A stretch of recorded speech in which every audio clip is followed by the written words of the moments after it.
Hello, everybody. Welcome.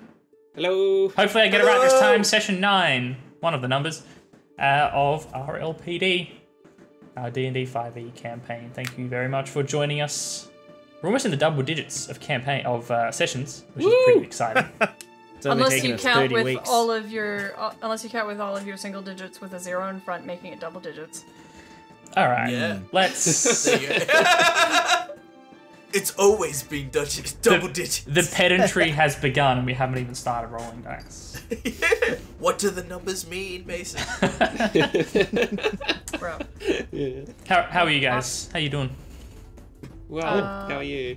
Yeah. I'm good. I am very well indeed. I'm pretty keen. I'm hoping I get to use some of the notes that I've had sitting off to the side for the past 5 weeks. Hey, it wouldn't be D&D if you didn't prepare something session 1 and never get to use it. Yep, that's true. And there are notes, I think, from session 1 that I haven't Also, used. we are masters of our crafts. And I don't think you could have asked for anything more. Wait, we're masters of arts and crafts? Hell yeah. Yay. I love glitter. Nobody loves glitter. Glitter is the devil. That is. Glitter is annoying, yeah. So I just imagine Satan glitter. sitting in hell and he's just like, no one hates anything more than glitter.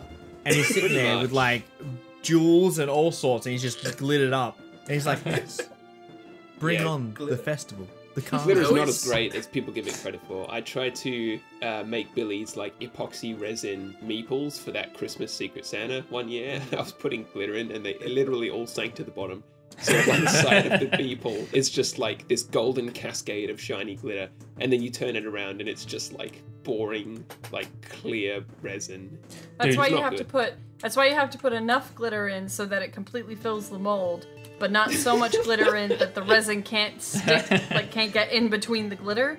It's a fine guess. art It's a delicate that balance. you clearly haven't mastered. Yeah. Speaking of resin, I really want to get into making like custom resin dice. But it's also one of those things where it's like, once you've got all the stuff, you can like make heaps of dice, but you need like silicon and resin and masters and all this stuff to get started. It's a pretty big list. And it's not a particularly cheap list to get going. You know, pressure Dude, pots and stuff like that. But I want to do it. I keep watching YouTube videos, especially there's a YouTube channel, Ribonator, which you should check out if you're interested. And he makes these really, really cool custom dice. And I'm like, I want it. But Yeah, I went down that rabbit hole too. it's But that's the same with any arts and crafts facet. Like, even so much as like trying to build terrain pieces for D&D, it's just a nightmare. You got to buy like 30 different things. yeah. I mean, I bought and decorated 2 wolves, and they're currently sticking, I think, to the table in the studio because we use them once, and there's no use for blue and orange wolves ever again. But it generated a great story and a good meme, so Yeah, it'll forever I can't- live on. I can't even remember what Thick Wolves was about, honestly. Thick wolves, man. I refuse to believe there can't be multiple uses for multicolored wolves. Surely. Well, Surely we we still can have think them. of They're just stuck we can think of something. to the side of a little tray. I'm pretty sure. Well, one stuck to the tray. I'm pretty sure one stuck to the side of one of the bookshelves, actually. Yeah, something like that. Because I think we were just like, where the fuck do we put up? Just to stick it Yeah. there. We'll deal with it later. And then it's just sort of been there. And whenever I look at it, I'm like, we should probably figure out where to put that. It's all the time. That's someone great. else's Clap problem. Yep, man. Clap them, thick wolves. I think It's that's a pretty chunky dice you got there, babe. It is. My cat was interested in it, and I was wondering if I could get him to play with it again, but he's not. He's If having you can none of get it. if you can get your cat to roll any of your dice rolls tonight, I'll give you a bonus. wow. But I'm just gonna go ahead and say that's not gonna happen. But Gary because has to do the roll. You know, you can't just bounce it So off his it's like- head. He needs to click and drag the mouse to make the roll happen. I'm sure I can Yeah. oblige. No, just get Let me him. He can use the dice. Just make sure he slaps the dice good enough that it's a solid roll. Yeah. Just put it near the edge of a dice desk slapping. and he'll push it off for sure. I mean, Yeah, but rolls don't count if they're not Damn on the it. table. So catch Yeah. catch 22. Nah, it's got to be glass dice, and then he'll be like, haha. Yeah, smash. Okay. Smash, hang man. on. I rolled every number all at once. And multiples of them. Look at how many pieces of the 5 there are. Ow, Mike? ow, ow. I'd like to point out the cat technically rolled that. Oh. It's like Piano It's Cat. annoying. We're playing D&D. Oh god, that's an early reference. A technical 9's not test. the best roll I've ever seen. Yeah. Sorry, Gary, you're Oh, bad. I'm sorry, my You're bad cat at didn't get a D&D. natural 20. That's what I was expecting, to be honest. Yeah, well, you should have got a better cat. That's, Yeah, sorry. There you go. to be fair, that's on you, really. Got to go to those premium breeders for the high die rolling cats. Khajiit has wares. Khajiit has wares if you have coin. I was gonna say, but only if you have coin. There. God, There. I could play through another game of Skyrim. I just need to stick it out. I I was was- streaming Skyrim, and then I forgot I was streaming Skyrim. so- I was thinking about it, right? Because every time I go back and play like an RPG like that, I'm like, this time I'm gonna do only magic, or I'm gonna be a brawler, and I'm gonna be a thing. I'm like, you know what? The game came out in 2011. I'm gonna do a stealth archer again because that's the most enjoyable thing that everyone chooses, and I should just play it the way that I want to play it, and not have to like try and play the game in a completely different I random have method. tried to play Skyrim so many times. I'm sure I've said this on stream before, but I just cannot get into that game. I've tried so hard, so many Yeah. times. In Steam, I've got like 50 hours in that game, but it's the same 10 hours 5 times, basically. Because that's about how far into the game I get before I'm like, I'm going to play Fallout New Vegas again. Yeah. Oh man, getting like only that far into a game and having them that's me with Kingdom of Amalur. It's like it's a good RPG. It's like what have I got? I got 13 hours or whatever, but I have played the intro to that game so many times. And I get Thanks to for a that, mate. certain point and then I stop it and I go, man, this is basically the spiritual successor of like Fable. Yeah. Yeah. I miss Oh, Fable. dude, how good's I Fable? miss Fable. I miss it So much. good. I'm the freak that really likes Fable 3 because Fable 3 was the first Fable I played. And I went back and played Fable 2 and I was like, oh, this isn't as streamlined as Fable 3. Yeah, but no one really likes Fun. Fable 2. Fable 1 is amazing. Wow. I love Fable 2. Fable 2 was really good, and the fact that they introduced like the hero progression system from 2 to 3 I thought was very clever. But it was just, I think I played through 2 once, and then I just never felt a need to go back and play it again. See, the trick here is to have never owned an Xbox, so you never had the luxury of being able to play Fable 2. There is that. That is an issue. Damn, that's what I got wrong. I bought an Xbox. Yeah. What a shame. Well, played Fable. It's like Halo CE.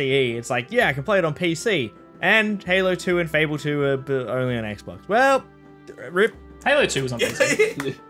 Yeah, see, It was, got- but it was really, like, it didn't come out until after, and it was difficult to run. I've If you got, could in run fact, that on hang PC, on, good hang on. luck to you. Got it.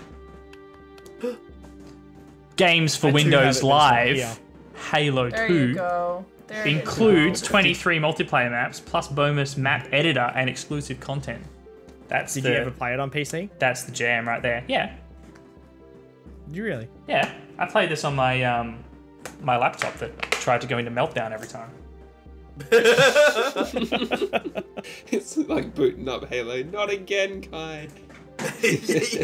Every laptop owner has that moment where you turn on the laptop and it sounds like a jet engine, Yeah. and you think it's gonna burn you. Like when you're like, Yeah. oh, why is the laptop so hot? All I did was push the on button.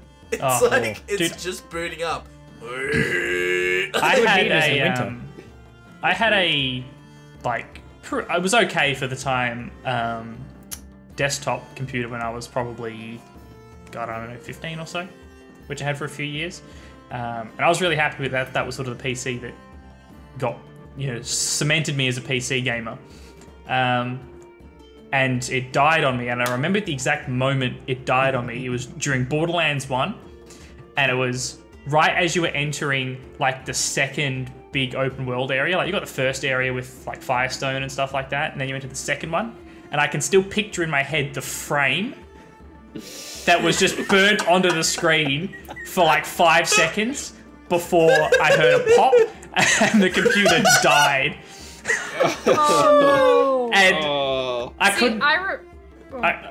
I couldn't afford to like fix it or replace it, so I had to get this really cheap, like, because I needed a computer for homework because I was at school, right? So I got this like $350 piece of garbage laptop with like 2 gigs of RAM and like a Celeron processor, and I was like, maybe I can coax it into running games. I had that laptop when Fallout New Vegas came out, I think, and I was like so hyped for Fallout New Vegas, and that was all I had, man. So I was like, I'm gonna make it run. I got an extra couple of gigs of RAM, bumped that baby up to 4 gigs of RAM. And Fallout is not the most well-optimized game to begin with. Oh no! And it was launch day of Fallout New Vegas, and I just remember it was like clockwork. It crashed every 5 minutes. So I was walking around and just mashing the quick save button. Like literally, I had a finger on W walking forwards, and I had the quick save button bound to a button I could hit with my pinky, and it was walk, walk, walk, quick save, walk, walk, walk, quick save, walk, walk, walk, and then it would crash, and then I'd boot the game back up. Walk, walk, walk, quick save. And someone messaged me on Steam, I can't remember who it was, but they're like, are you just closing and opening Fallout New Vegas over and over again to brag that you got Fallout New Vegas? And I was like, no, man. I literally can't play for more than 5 minutes without the game crashing. I'm not doing this on purpose. And, dude, that game when it came out was just an abomination. It was the as well. jankiest game. Poor Obsidian had like 6 months to make it. Yeah. My first laptop I ever got, it was the first computer I ever owned, and it was an Asus. It had a blue top, it had 4 gigabytes of RAM, and that thing was a machine. Like, you know, the computer that ruins you for all other computers? This laptop ruined me for all other laptops, because it ran Skyrim, it ran Portal 2, it ran Sims, it ran everything I threw at it, and it had 4 gigs of RAM, and I think like an Intel N240 processor or something that is not in operation today. And the only reason why I had to stop using it was because I could only use it plugged in, and it weighed like 4 kilos. Like, it amazing. And it had this fun little quirk where, you know, you would put it on a flat surface, and then it would overheat and shut down. Yeah, that's all laptops in a nutshell. Yep. It gets to a point where like the fan stops working enough such that temperature can rise. Yeah. So then you have to find some strange way of propping it on a book or I like used putting a 2 erasers on either side to like give it some clearance from the table, so it was like constantly on an angle. Sometimes I would put those erasers like in the middle so I didn't have to worry, but I'd have to be really careful to not like whack it too hard on either side. Get a guy on that solution. The best upgrade I bought for that laptop of mine wasn't the extra 2 gigs of RAM. It was the laptop stand with the built-in fans that I could sit it on. Gave me a better performance bump than anything else. But I went to I drove to JB Hi-Fi to buy that laptop cooling stand because my laptop kept overheating, and on the way home the car exploded and burst into flames. So the overheating problem didn't go away, it just changed. Oh my god. From my computer to my car. Engine, maybe. You know. I drove the Dodger Intrepid. I remember that because the car was sitting at the lights. The bonnet is just belching flames, and I was like, I gotta save my laptop cooling stand. It's in the back of the car. So I went back to the car. That's actively on fire to save my $20 cooling stand from the car. Your first thought isn't, I need to get out of this car. It's better to save the thing that'll make my computer run better. Yeah. Look, to be fair, when your car just burst into flames, you have that split-second moment of, I can fix this. Like, just a bit of water, like, she'll be right. Fire, leave. You're like, I better check the engine. Let me just turn the car off for a moment and see if we can fix this. That might turn the flames off. Just I was turn it wondering off and if on again. maybe I could drive quick enough to blow the flames out. Yeah. You know, like a Put the birthday fire candle. out by driving faster. Yeah, I mean, Yeah, true. Good work. I don't see why it wouldn't work. It's foolproof. Yeah. It's like if you put your foot in, if you put your right foot in a bucket and your left foot in a bucket, and then you lift, you just fly Yeah. because you've lifted yourself off the ground. That's troll science. I've been constantly paranoid about my car doing exactly that, catching fire. So in my boot, I've got the engine oil and a roll of like kitchen towel and all that shit. But I also have just like a 2-liter milk container full of just water, right? So then if there's a fucking fire, I can go Fireman Sam, open the bonnet and put it out. Probably not the best idea because there's electricity in there. Yeah, I was gonna say I don't think water is the recommended. No, but for an oil fire, but like, what are you supposed to do if you just let the car go? You get out and you and leave your you car. You leave At that the point, area. if your car has caught fire, at that point, your car is no longer It's done. functioning. We- Right? Like, you're gonna take it in to get repaired or serviced, and they'll be like, yeah, what do you want me to do? Replace the entire especially thing? these Like, days where it's so burnt. much of the car is What's plastic. the problem? It's like, what's the problem? I turn it on, and then it just. Yeah. Then there was a Guys are fireball. just gonna be like, We sat there and some very helpful citizen, opened the bonnet, which was probably not the best thing to do because it just let air in, right? Yeah. Yeah. But then a cop ran over while we were waiting for the fireys. A cop came over with a fire extinguisher and just emptied it into the engine compartment. Didn't touch the sides. It just kept going. Then the fireys rocked up Good to know. with and blasted 400 liters of water at it. Turned off the hose. Fire came back. It was like one of those birthday candles you can't blow out. There was just so much oil and fuel and plastic and flammable crap in there that it took them they were there for 20 minutes, half an hour, just blasting water until it finally went out. And then afterwards, the guy who was, I don't know, the head fiery, whatever you call him, Fireman Sam, was like, I can't believe we saved that much of the car. And I mean, the engine bay was a melted mess. But he was like, I have never been to a car fire that didn't end in a husk. Ever. Right, just a burned out husk. So the fact that it was That at only least- the engine bay that had melted, And you know what, Kye? That car sat in your backyard for the next 20 years. it's still there. Is it really? It is, yeah. Oh god. Yep. Well, that's a story to tell, and that sets my mind at ease now because now I can empty out my milk container and. Yeah, you can be confident in the knowledge that nothing you do can help. Ever save me? Just get out of the car and run. Fair enough. Right, at the first sign of smoke, I'm tucking and rolling out of the car. Just backfire, oh, it's on fire. Yeah, just stop, drop, and roll. Don't even put it in park. Just let it, and then it'll keep driving itself away from you as far as possible. Bro, doing 100 Ks down the freeway. Good luck, everyone else. Tuck and roll. Nice. You're not gonna get me today, car fire. All right. Enough talking about modern day problems. Let's go talk about our fantasy problems, of Yay. which you guys have got several. Only a few. It's not that big a deal. Come on. Cars haven't been invented yet, Don't so we got worry about it. no Yeah, it's just problems. regular fires now. Yeah. Yeah, I can save a wagon. I can't save a car. Cart fires are way easier to deal with. Yeah. They're Alrighty. meant to be burnt. So last session, where did you Where's guys? my notes? Where did you guys begin last session? Alright, I feel like... So we left the guardhouse in the hive, The tower, yes. session 8. The prison. Then we went back to the watch house. For... Goddamn, this is just scribble. For Rosie to change. Sorry. So we went back to the guardhouse, or the watch house, for Rosie to be able to change, because she was going to go to the Church of Gelth Darkhearth. And we thought that it would be best if she had changed into casual attire and didn't rock up in her blues. Good call.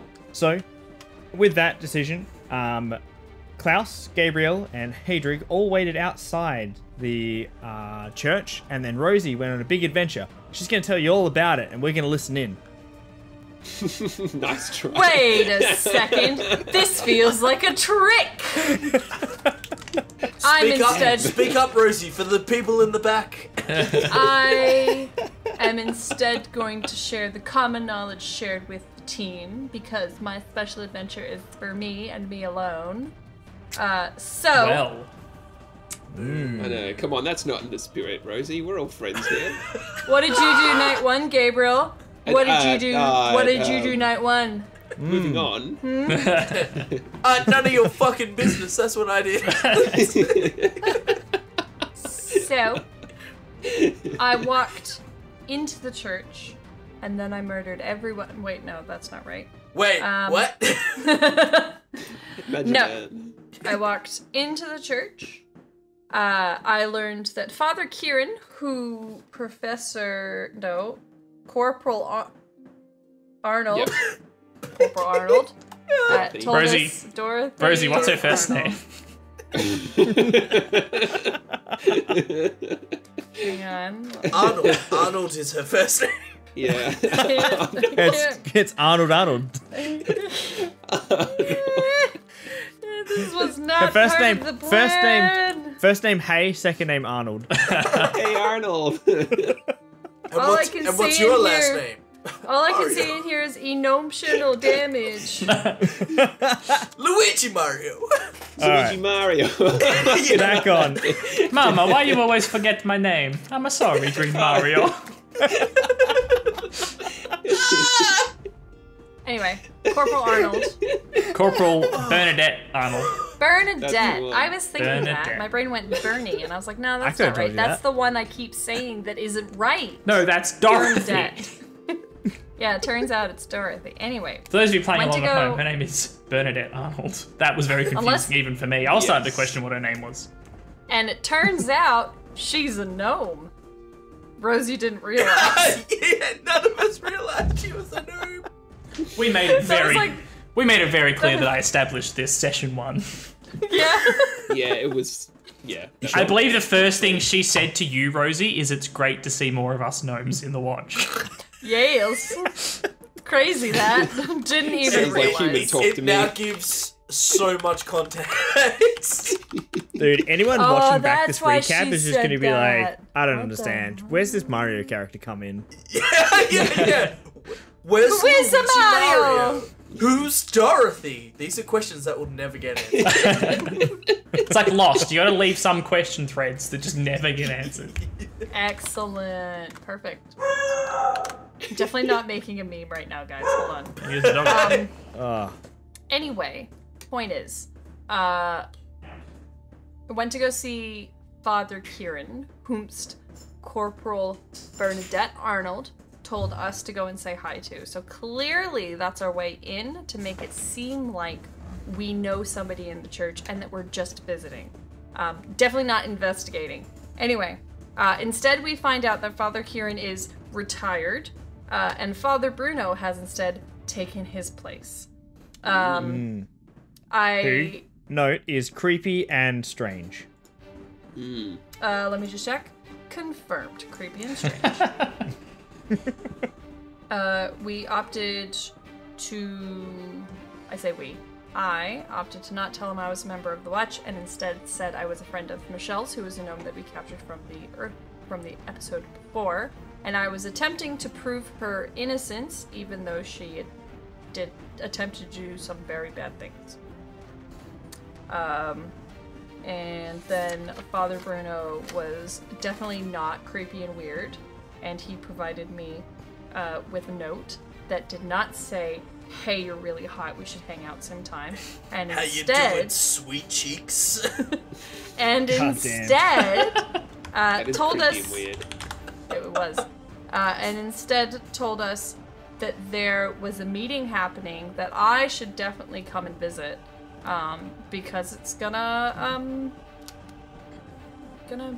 be good for the city, and he definitely did not make mention of burning it to the ground. Yeah, so he said that he gave you a note and was like, yo, come to this thing. And then his stance on the city was like, if I burnt the city down, could not undo humans' impact. Yeah, that's what I got. Quote, "We could burn the city to the ground and it wouldn't undo the damage that humans have caused." End quote. Father Bruno, 2022. Yeah. I'm glad you got such a specific quote. Anyway. And then we went to go get some nefarious supplies from a place known as the Glinting Dagger. And we got some stuff. Yeah, we did. You did. You went on a little shopping spree. The first. And Reese had an encounter. Reese had an encounter. I found the new love of my life, portable RAM. Let's go, baby. That was good. Yeah. Do you want to take this one, Reese? Never talk to me about portable RAM ever again. yeah. Stay away from me and my son. So yeah, we went. We went on a. My son. Yeah, my son. So we went on nice things. We went on a shopping spree, and we bought some. Hold on, I'm gonna bring up what we bought. We bought some black cloaks. We got some signal whistles, and I got myself a portable ram. I think Gabriel got some poison tip arrows. Medicine.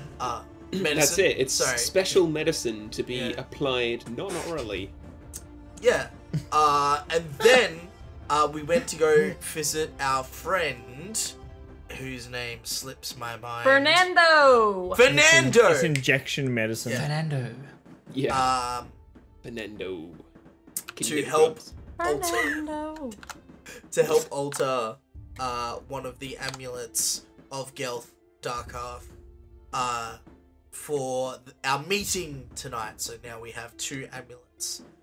Indeed. So you had you got 3 now. So you had your normal Gelth Darkarth Broken Anvil amulet modified to add the golden hammer that is the sort of signature of the Darkarth's hammer.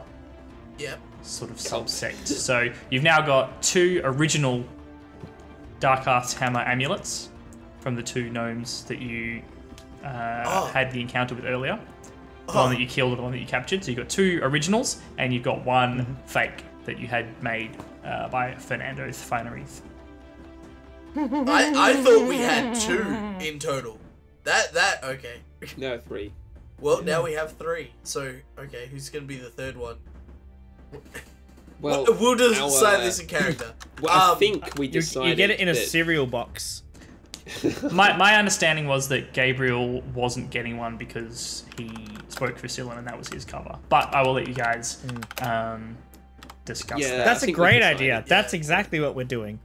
I mean, that was what was discussed as far as I was aware. I thought it was just Rosie and Gabriel had them. Kye's just like, let me just adjust my notes real quick. You know what? I mean, you guys should do whatever you want. I blacked out. That's what I had written down. Last session. Because Kye's internet dropped as we wrapped. Oh yeah, that's right.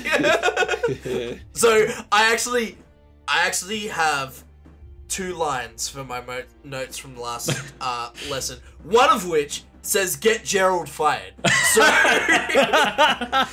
yeah, which is now Hadrick's main quest. Other than that, I actually don't remember much of what happened. So, we are bringing everybody with us. So everybody's coming. Okay.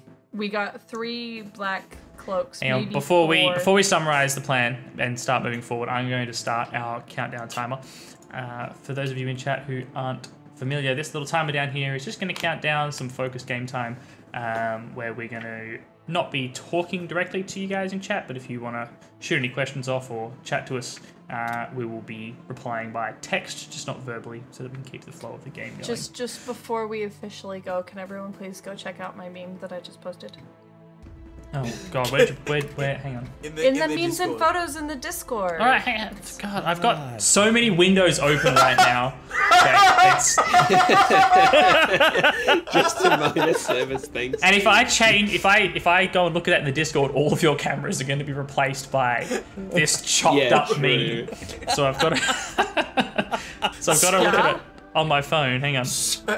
It's a delightful image from Google of a car Oh. which is literally in an inferno. Oh, And in Dude. Comic Sans, we have takes it to a mechanic. Just a minor service, thanks. Guys, that was me today. I took my car in to get a service, and I leave him my car keys, and he calls me like an hour or so later and goes, "Yeah, I can't serve this because you need this big thing changed," and the service wouldn't do shit. And I was like, "Sick, thanks, man." Yeah. oh yeah. He's like, "I won't charge you for today, but this is pretty much the situation." Yeah, I'm the like, gist of it. "Well, I mean, thanks for telling me, and thanks for not doing anything either. Also, thanks for not charging me dollars." Yeah. Yeah. yeah, I mean, That's could have usually been what happened.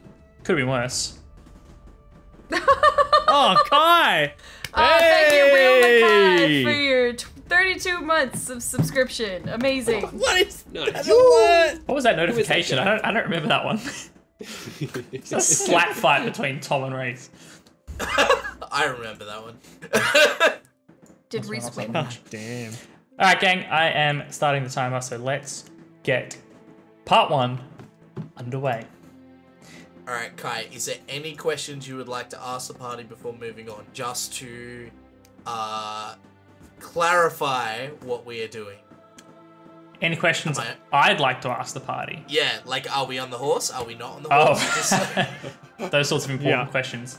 You Yes, guys yes, are yes. currently horse? just outside Fernando's Fineries, having collected your fake amulet, and are now standing with your 3 amulets, 2 legitimate and 1 fake, your 4 matching black cloaks and other assorted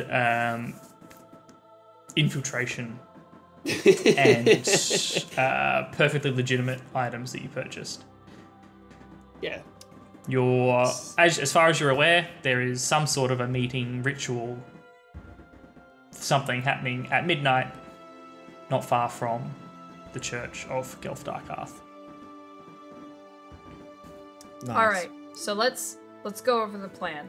So we have the 3 non-humans in cloaks and with our various amulets of varying degrees of realness. Gabriel, you won't have an amulet because you're going to pose as a Fusillan working for the common good. Common goal? You Point mean is, the you're here common to goal help. of the Fusilans. Yeah, you're here as a Fusillan ally. Got it? Right.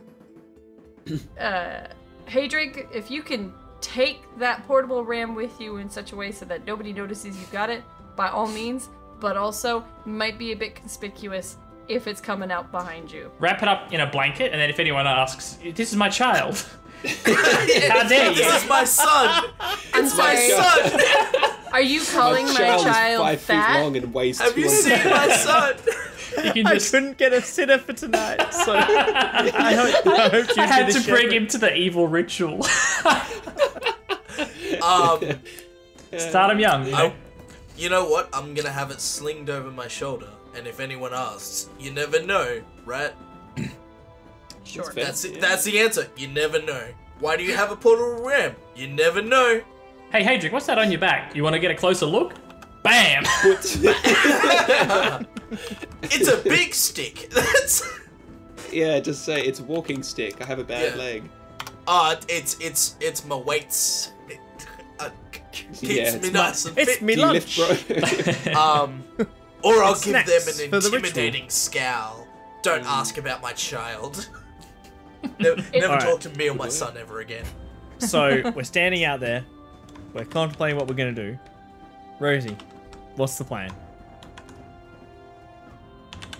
So, at midnight, we're going to approach this mark on the map. We'll go as a team. We'll go as a unit. We're going to be there together as a united front. We're going to listen to what they have to say. We're going to find an opportunity to impress. Good idea. Get in with their good books. Hopefully then they show us hopefully then they show us the whole operation, because at the moment all we have are little bits and pieces, and we need to be taken to the source. We need to figure out what the hell is going on. We need to figure out where Marin's weapon is. We need to figure out why he was killed, and it was probably because he didn't give it to them. And then we need to figure out when this is all happening. Like, we need a timeline, a specific timeline. I need hours, baby. Klaus. How many people are we expecting to be in here, and how outnumbered will we be?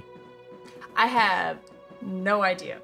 I was given this note that said to meet at this time with a very cryptic note on it that I definitely can't remember what it said. And it said on it, it had a map, sort of a mud map of the location and the word midnight. Mm-hmm. And then on the back it said blessing the sacred weapon. yes. So this is all of the info we have. So we just know it's midnight, we Oh. know it's here, and that's all we got. And blessing the sacred weapon. And blessing the sacred weapon. Okay, cool. Which, cool. So we're look, going to if find out I'm- about it. So if we lay low enough, then we're going to go in there. We're just going to sit back in the darkness and just watch and see what's happening and just observe and do surveillance, because I don't feel like we're going to be able to arrest anyone or confront anyone, because I feel like we'll just get murder killed. You guys played Far Cry 5 at the start where you're supposed to go and arrest Joseph Seed in his church. Oh, that's such a good section of a game. So good. It's just going to be that. Well, I say this is an infallible plan that can't go wrong. So, just for contingency, are we gonna set a meeting point where we could scatter and come back to, or do we really anticipate not having any harm befall us? I think if we need to run, we meet up at the watch house. I was just about to say that. Great minds, Hadrig. Great minds. I was like, if all goes to total crap, we're gonna wanna scatter, lose our followers. Although in the saying that, you probably don't want to scatter entirely. Could be go in groups of 2. So if people want to pair up now, like have a buddy system. Buddy Do you system. have your exit buddy? Yeah, exactly. Do you have your exit buddy? All right. Anyway, Who's gonna I be a think- buddy with who? I think we may just figure that out when we're running away. yes. To be perfectly honest. Oh, excuse me, my buddy's on that side of the room. Could you? Yeah, I need to run past the bad guys. Excuse me, pardon me. Thank you. Anyway, Very well. The watch house is where we'll meet if anything goes awry. that feels like the best option. Just Okay. pull everyone back to the watch house, and then people know that we are guards. You obviously try and lose your followers first. It is when you are in the clear that you go back to the watch. Holy mother of Segajan. Whoa. Let's not blaspheme here. Alright, you be quiet, Fusilin. Wow. There's so much aggression from Rosie today. I Guys, know. have you guys ever seen? Have you ever seen chips that I think are gonna be like dessert chips? What? What? They're like churros, but in chip form. Well, Where did that come from? Such a You eating fucking- chips? It got I just past see me just Klaus then. pull out a soggy, oily bag. It's just like, don't you just love churro chips? Don't you just love churro Such chips, a guys? They're tangent. so great. Sorry, Yeah. it's actually an Come on, apple Klaus. pie. Get your head in the game. It's an apple pie, and it's in chip form. So it's like it looks exactly like a chip, and there's several of them, but it's actually apple pie in chip form. Lachlan, I hate to burst your bubble. We're currently playing D&D at the moment, and we're sort of in the middle of a stream. So that's like, Yeah. glad you found your love of chips. Not I the love time. you guys are all discussing like this super like intense raid / investigation undercover. Klaus has just wandered over to a food truck, like a food van, and he was like, "That smells really good." And he wanders back over with this paper bag full of some sort of pastry, and he's like, "Have you guys ever seen like these dessert chips?" Just anyway, I'm ready Not to to go. mention- I'm ready to go into this plan. Not to mention, Rosie is talking to Klaus, right? Rosie's like, Yes, Klaus, what does this this is the mean? plan. He's talking to the Klaus food is vendor and just walked looking over his shoulder like, yeah. Hang on. Yeah. Can I get icing sugar? Thank you. Yeah. And we'll wear the... And 1 pint of ale, please. Guys, my cat rolled a 15. Oh, nice. Hey. He knocked the dice off my desk. All right. Well, this sounds like a great plan. I'm going to get us back on track. For the rest of the day, I don't ever anything that anyone needs to do. I mean, we've already been shopping, so as soon as it falls to night and closes in on the midnight. I've come around to the idea that we do try and figure out what happened to Father Kieran. Just quickly. Well, I went back to the tavern and no one was there. Didn't find Corporal Bernadette. And we kind of just said that was a loose end because while you guys went shopping, I went and did. Yeah, that's right. The follow up on Father Kieran, and there was no like lead or anything in that regard. Yeah, look, if Father Kieran really is retired, then I don't know if he's particularly planning on making any large movements between today and tomorrow. We can always follow up on it later. Alright. Well. So, anything anyone wants to do before the reconnaissance tonight? No, I think we are ready to move out. I think we did our shopping, and we spent the day just doing that. And now we're ready to go join a cult, is the plan. Yes. Nice. Very well. If we got some time, I'd like to get some of the apple pie chippies. Oh, fucking You perk up your nose. What's that smell? And you just see Bunny's Snags food truck rolling past on the other end of the alley. Yeah, we'll have a bite to eat from Bunny and wait till midnight. Yeah. So you'd be looking at probably around 5 p.m.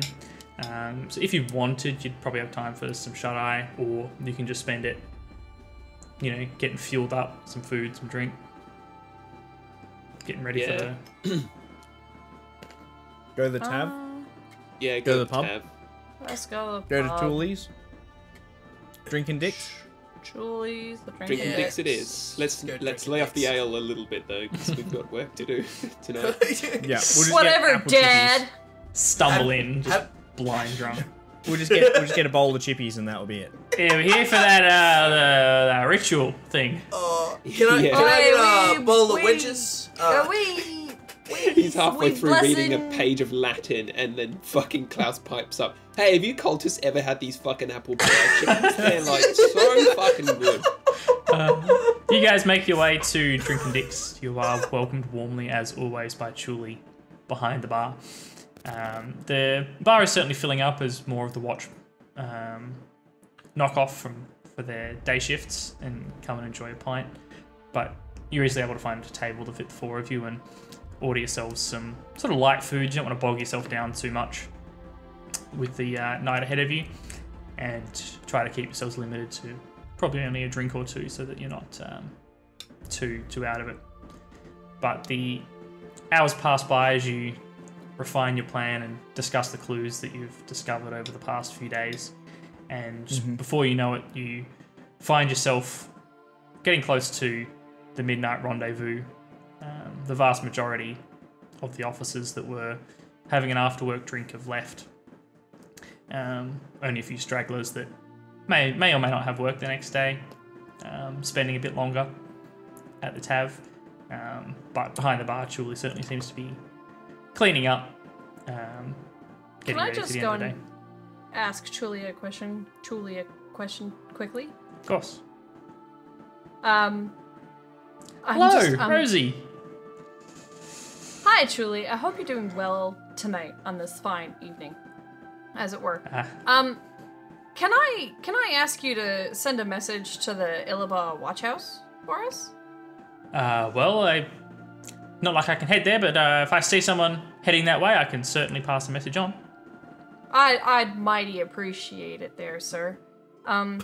You see, we're investigating the death of a very good man and his potentially world-altering weapon, and we are about to head to a rendezvous, and I've just become very aware of the fact I'm not sure we've told any of our bosses about it.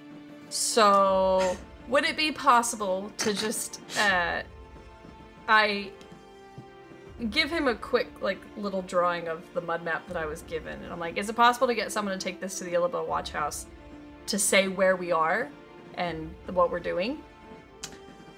Because I feel like it's important that somebody knows that we're doing something. It truly That's takes a good idea. It's like, hey, these guys haven't come in for their next shift. Turns out they're dead. All right. They must have just quit. Well. It's Truly says, sure, no worries. I'll pass that on. I wouldn't be surprised if Captain Noble's in a couple of hours. So if I see her or anyone else heading that way, I'll be sure to pass that on. But I do hope you stay safe. Much obliged, Truly. Have a good night. And then I walk back to the group. Not so bad for a murderer. I mean... What? Wrong thing for the right reasons? Well, let's... Another discussion for another day. Let's hit the old dusty trail. Let's talk morals, ladies and gentlemen. What is ethics? Anyway. Trolley problems, let's go. Well, Cool. we can discuss damn it. philosophical quandaries on our way to the Church of Dark Half. I think it's probably for the best I don't go into this rage-filled. You guys leave the bar, Truly giving you a friendly wave as you make your way out into the dark streets of Rolands Landing. While it's very dark in the poorer quarters of the city where you are, you can see torchlights and streetlights glinting from across the other side of the river. But as you find your way deeper and deeper into the burrows, the atmosphere seems to get darker and more oppressive. You pull your hoods up over your heads. Are you guys wearing the amulets at the moment? Are you? I'm using it to keep my cloak closed. Who has the fake amulet? That was my next question. I think it's important question. that I have the real one because of the gnome of the group. If I have the real one, Yeah. it's probably the one that's going to be investigated more.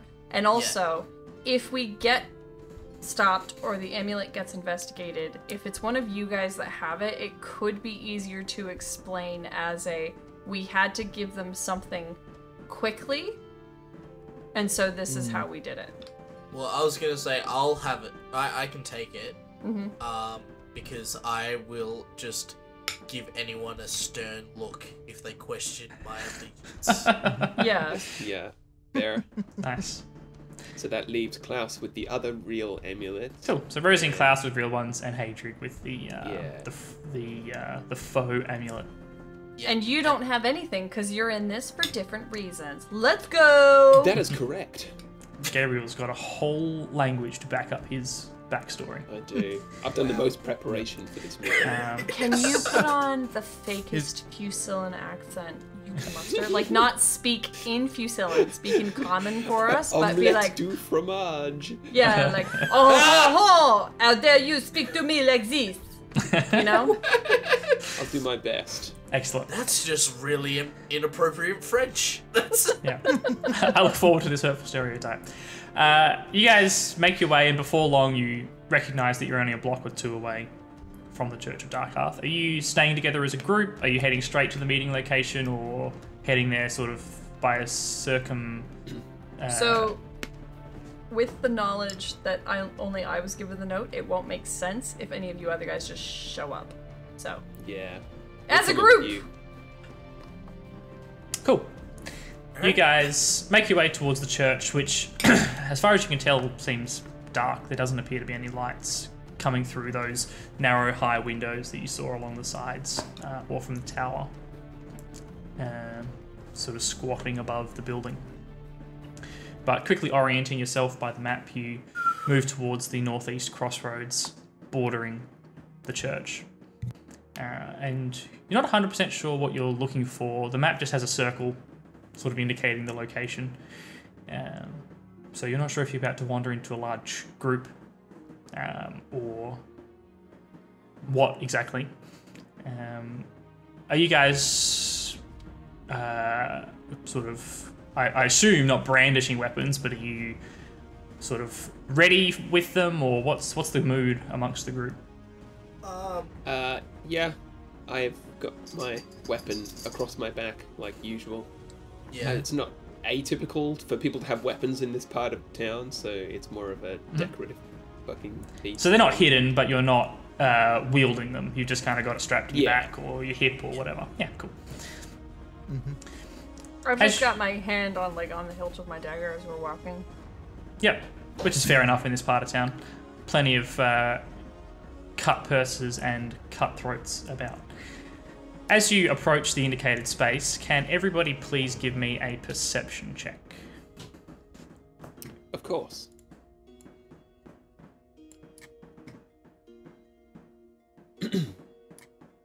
I rolled a 12.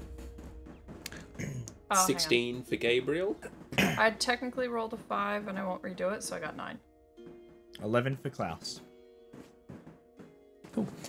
Gabriel is the first to spot that in sort of the area that you're expecting to be, or expecting to meet, I suppose, leaning even deeper in shadow than the rest of the street against a wall, is a gnome in a black cloak, surprisingly similar to the ones that you're wearing, who seems to be watching you intently as you approach. Okay. I walk over to the gnome and I just tell the guys, like, yeah, keep an eye out under my breath. Alright.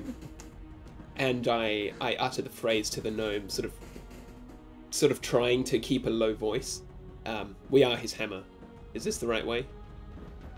He sort of seems surprised as you say the phrase and leans forward off of the wall.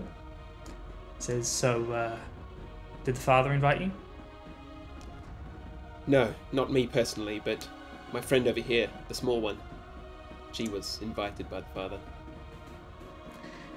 The gnome gestures you sort of to the front of the group, Rosie. Just kind of work my way through. What's with the tall folks you got following you around? Well, I feel that there's probably enough people in this city that would like to see its current occupants displaced. I've got me some friends that are willing to help with that goal. And, I didn't think that anybody who's, working in the way that you guys are working would be too fussy on who they're getting to give them assistance, especially considering you got some Fusilans working with you. So you can either take my tall friends or we're all leaving. That's not a choice for me to make. That sounds like it's up to Bruno. If he trusts him, then I guess I do too.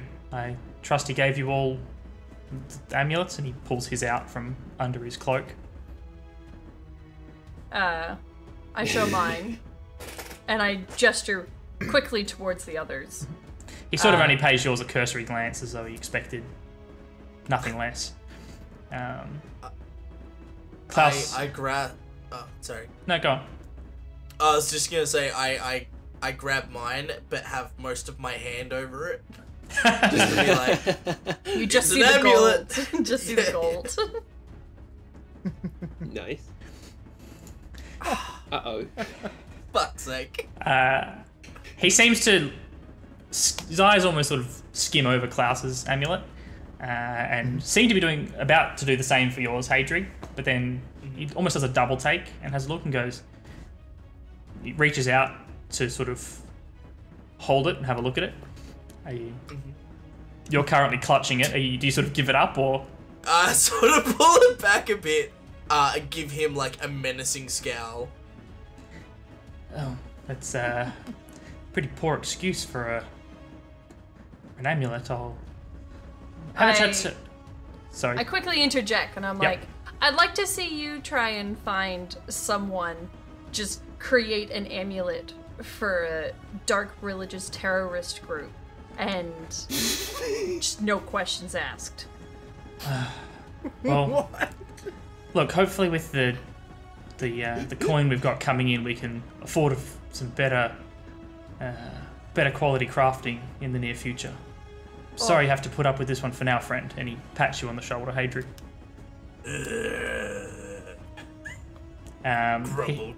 He looks to you, Gabriel. And what about you? Do you speak Fusillan, small friend? Oh, you're one of them. No. Indeed I am. But seen enough folks of your type around lately. All right, well, I won't stop you. Head on in, and he seems to gesture at the floor. Yes. Come along, everyone. I'll follow your lead. Is there a latch? Is there like any sort of like pool or like? Yeah, I'll like stomp the floor to perhaps he's like pointing to a trapdoor that's hidden or something. Give us a perception check, everybody. Or those of you who are looking for what was gestured at. Uh-oh. 14. 7 for Cloud. 7. 12. Beck, you spot it, or Rosie, rather. You spot it. It sort of clicks for you that the circle on the map isn't indicating the meeting spot, it's indicating the sewer cover, the manhole cover that Clever. is in this crossroads. And as the gnome who's sort of interrogated you gestures, you notice that that's what he's gesturing at, a circular manhole cover in the pavement of the street. Alrighty. And I reach down and, zero hesitation, reach down and attempt to open it. Yep, give me a strength check, please, Rosie. Excellent. That's my favorite thing to roll. It's Strong, Oh, here we Rosie. go. Oh no. 17! Oh, that's pretty good. 17, it's a good roll. Not I'm bad. sorry for clipping. I'm sure I did. Yes. You have a sort of moment of panic as you realise that this large steel trapdoor is what you're supposed to be lifting. And so you separate your legs, squat down and get ready to heave it open. And as you yank, it pulls back way quicker than you were expecting. And once the well-oiled hinge that has been fitted reaches the end of its run, you realise that the door isn't actually made of the iron that you would expect, as most of the manhole covers in the city are, but of a wood timber with a cunningly crafted top piece to match the rest of the manholes of the city. So it weighs much, much less than you expected. Leading I down, was expecting you to say gold. Mate, that would be heavier, right? it would be an extremely heavy door. Looking down, you see the first few rungs of a ladder descending down into a darkness even more complete than that of the street above you. Love sewers. Love them. Did the gnome look out? Did he notice me fling this door open with a reckless abandon? I mean, probably not with any suspicious degree, I suppose. It just looks like you were very excited to get the door open. Okay. I just kind I of just want to be part of the cult already. I just kind of chuckle to myself, and I'm just like, I'm so used to them not making everything gnome friendly. I wasn't used to something that was, and then I just start climbing down. As Rosie's head disappears down the ladder, the gnome looks at the three of you and says, well, she can go the normal way, but the three of you are going to have to take the long way. Trust you're familiar with it? The long way. Please explain. Oh, well, you'll see it when you get down there. You've got to sort of go straight, and then there's a left or a right. I don't know, I never go that way. You'll work it out. Well, thanks for the heads up. We'll see you at the convenience. Indeed. We are his hammer friends. We are his hammer. After you, Klaus. Right. Here we go. Just a bit of a squeeze. And I make my way down. Yep. And Hadrig, you next. Yeah, yep. Yep, alright. Pull my elbows in. I'm It's like "All right." cheeks clenched. I mean, the manhole is Hadric, sized for get your- medium creatures. It is a human city after all. I know. I don't want to touch the walls, man. Okay, that's fair. In the sewers. It's grimy. Yeah. That's you know fair. where poop Adrian. goes? Get your cheeks out of my face. Don't talk to me or my son. And finally, I'll jump in and close the hatch behind me. Sure. You pull the hatch closed, and again, you find that it's very light as it closes above you, and well hinged, so balance is nice and easy. And you find all four of you yourselves standing in a dank, pretty foul-smelling entrance to the sewers of Rolands Landing. Oh no. And you may need to move the Map map I was around. like, where is it? Oh boy, it's real dark. I thought it was just for me because I don't have dark vision. Well, we were coming to that, funnily enough. Oh, fuck, here we go. Rosie, Klaus, and Hadric, Huge. you are able to see, I believe, 60 or 120 feet, depending, ahead of you. Gabriel, however, it is, as the hatch closes above you and the moon and the starlight is shut off, you are instantly in pitch dark. You may as well have your eyes closed. You managed to feel sure your way is to dark the down bottom here. of the ladder, but beyond that, you can't see a thing. Does anyone have a torch? No. Why would we need torches when we have dark? Oh no, he has been on a shopping spree and Well, didn't I buy do- torches. I do have We didn't a know we were torch, going to a but sewer. I have one I'll- torch from among my possessions, but Yeah, the question It's- is, did we bring our packs with us, or did we just bring the bare necessities? yeah, I suppose I totally I wouldn't mean, have brought I'm it, going to 'cause assume we you never guys knew. brought your gear along. Okay, thank you. Because I DM. I have a hooded lantern Ah. and some oil, if you would like it. I Oh, have a yes, please. candle. Rosie. Ooh. Oh, and a lantern and a candle. Yes, please. Thank you. Alright, here, have my candle, and I pass him one of my candles. I shove my hand out and sort of grasp at the air, trying to get a Sorry, I grab his hand and I put something's got me! I'm just put the candle in his hand. I'm just gonna break character for a second. Chris, I don't know how, but your webcam is out of focus. Oh, isn't it? Yeah. Good spot. Bruh. Bruh. Can you three quickly Bruh. tell me what your dark vision radius is? There we go. I have the dark vision radius of an orc. Ah, yes. All right, hang on. I too. Here you go. There you go. There it is. Boom. Hey, Straight in. got it. 60 feet. 60 Mine, feet. actually. That's funny you would say that. No.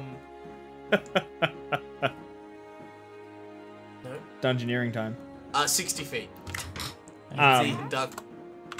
You can see I was gonna say darkness, I have shades a of grey, up tinder to 60 cylinder feet. in my pocket, Cool. in my stash of You things. guys have got a Nice. little bit more vision. As you can, those of you with dark vision can see ahead. You can see a branching tunnel off to your left, Everyone's so quiet. and the tunnel of the sewer that you're currently in continuing forwards into gloom. Gabriel, what are you lighting up for illumination? I'll take the candle that Hadric gave me and the lantern that Rosie was kind enough to let me borrow. And using a tinder box, I quickly flick some flint together and then light the candle, put it inside, and hold it outstretched. Cool. It looks like Lachlan might be having some technical difficulties. Let's give him a moment to sort out his audio, since he apparently can't hear anybody. Oh, Did your output change? Quick, everyone say I'm just- something nice about Lachlan while they can't hear us. He smells. Lachlan smells. crickets. Lachlan is a smelly man. I wonder if Lachlan knows if we're talking about it. I can't No. hear Yeah, it. All he of a sudden, probably does. everything's just Look at broken. that little. Surely he can assume. Can't Look, he's hear him. talking too, and I can't hear him. He can't talk back, so we can say whatever we like. I think my dark vision is the same as everyone else's, so I can see in darkness, shades of grey, up to 60 feet. Only problem is I don't know how to add it to my character sheet. That's okay. At this point, I am well aware who does and doesn't have dark vision. Okay. I just wasn't sure if dark vision would change depending on race. I don't know. I think 60 sounds like it's probably pretty standard. I mean, I've looked at it in the player's handbook Yeah, under gnome, and it says 60 feet. So Yeah, just rule it 60 feet. sounds good to me. Only gonna keep updating the map to 1 radius anyway, and I'm gonna trust Gabriel not to cheat. What did I miss? What's Shitty that human off in the vision. distance? I don't understand. The candle that you've got, Gabriel, is probably pretty meager light, realistically. So did you put it in the lantern, or are you just holding the candle? The candle inside the lantern, and it's a hooded lantern, but Okay. that really only serves to put the light forwards instead of around. So Yeah, it's well, I still mean, that helps because it very doesn't, blind. it's not reflecting like into your eyes like if you were just holding a candle in front of you. Yeah, I suppose. So you are directing the beam forwards. So I'd say you've probably got about 30 feet of low, Usable vision. sort of low light. Yeah. It's quite dim, but you can see, if someone was standing in front of you. Beyond that, it very quickly drops off to just impenetrable darkness. All right. Hadrig, I have a question. Yes. Would you be kind to hold the lantern? If something grisly's down here and I need to use my weapon, I'll need 2 hands. So you're asking the other guy that has a 2-handed weapon to hold the lantern? What, your battering ram? My halberd is a 2-handed weapon. Right, sorry. Okay, you make a good point. Klaus, if you can hear. So apparently, I'm back. Oh, he's Oh, back. thanks, All mate. right. Hey. Nice. Sorry, I didn't want to interrupt you guys. so your discussion. dark vision ruined your ears, is what I'm getting. Honestly, I didn't do anything. Like, I was like, I could still hear, like, all my sounds and everything was still working, if that makes sense. I couldn't hear you guys, and I was like, oh, has Kye deafened us? Nope, check that. Wasn't the case. I, like, turned on the stream for a second, because Beck was talking, and I was like, okay, I definitely have sound coming through this output, so I don't know what's happened. And then I went into Discord and just clicked my, like, inputs and outputs again, and it was like, yep, you're good. And I'm like, why did you forget that for 2 seconds midway through? Remember earlier was I know when... you guys were talking about that at the start. Yeah, Beck and I both had a Discord update that did the exact same thing to our audio inputs, but it did it when we opened Discord, not Yep. Not in the middle of it. halfway Yeah. through. That might mean mine might stuff up during the stream. Yeah, Reese and Chris will just be like, update time, Yep. and forget the inputs. Okay.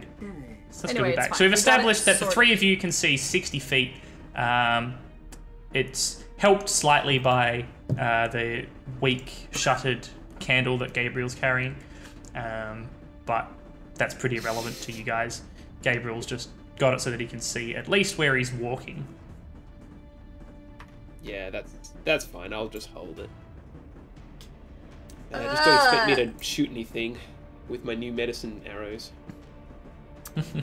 Well, which way do you think we should go then, Rosie, since you're the lead expedition master of this? Look, I'm gonna say we need to go forward for now, because there is only one direction. And that is Very well.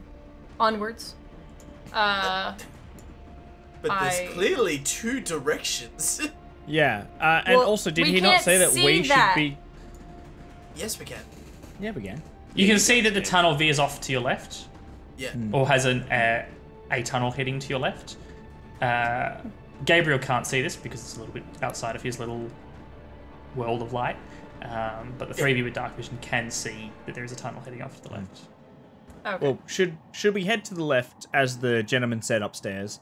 I that think us- I think what's gonna happen is we're gonna get to this little veer to the left, and there's gonna be a very obvious gnome-sized hole and non-gnome-sized hole. And all that's gonna happen is we're gonna walk up, we're gonna figure out which is which. Yeah, It's going to let's be like just walk one of down those. there and have a look. One of those Japanese game shows with the cutouts in the foam. Cool. So let's just head down there and have a look. Sounds good. So the 4 of you begin moving up, to the crossroads. And let me see how many squares.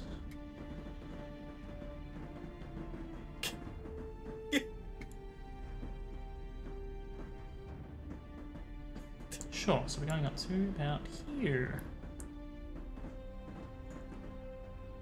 Ooh. And Okay. to about here. As you look down this tunnel that veers off to your left, you're starting to get the sense that this is just straight up a sewer. The ground beneath you isn't...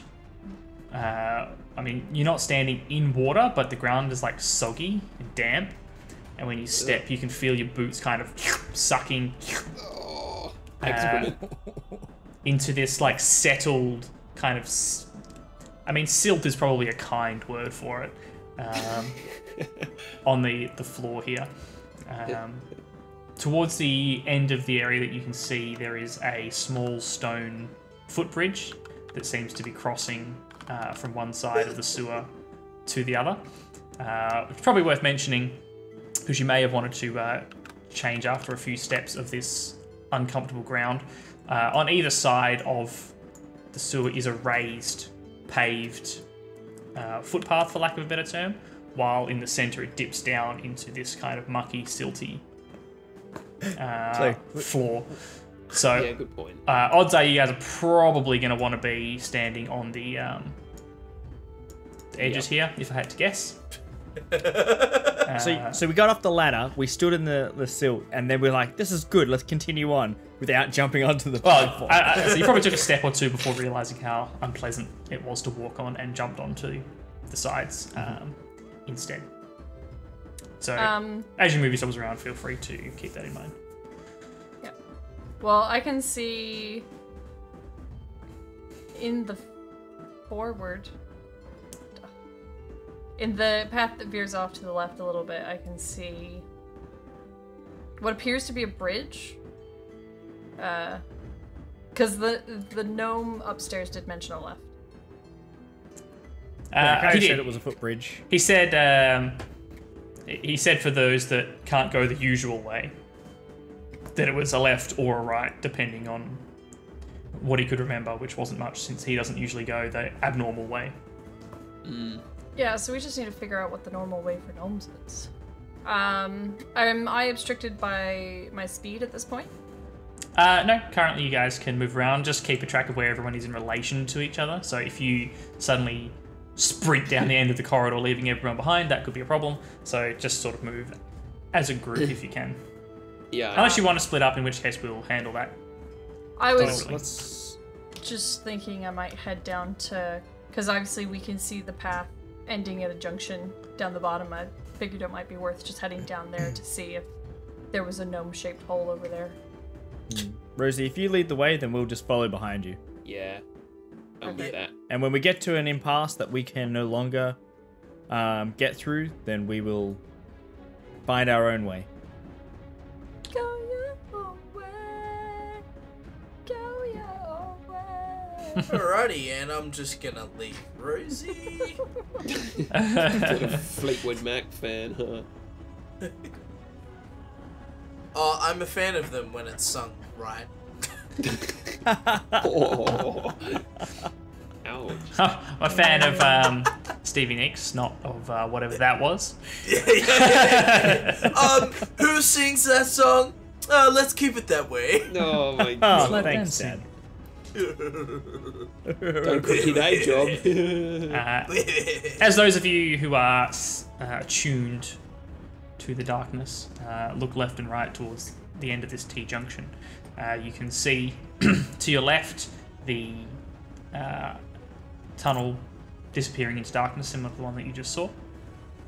To your right, there appears to be another turn-off on your right, and further down, the tunnel seems to have some sort of debris or something. It's right on the edge of where you can see, so it's a little bit hard to make out exactly what it is, but there seems to be something on either side of the tunnel. Question: is there any markings or signs or anything like things scrawled on the walls with like Weary's hammer or an anvil or some inclination of like this direction to the sect? Give us a perception check, class.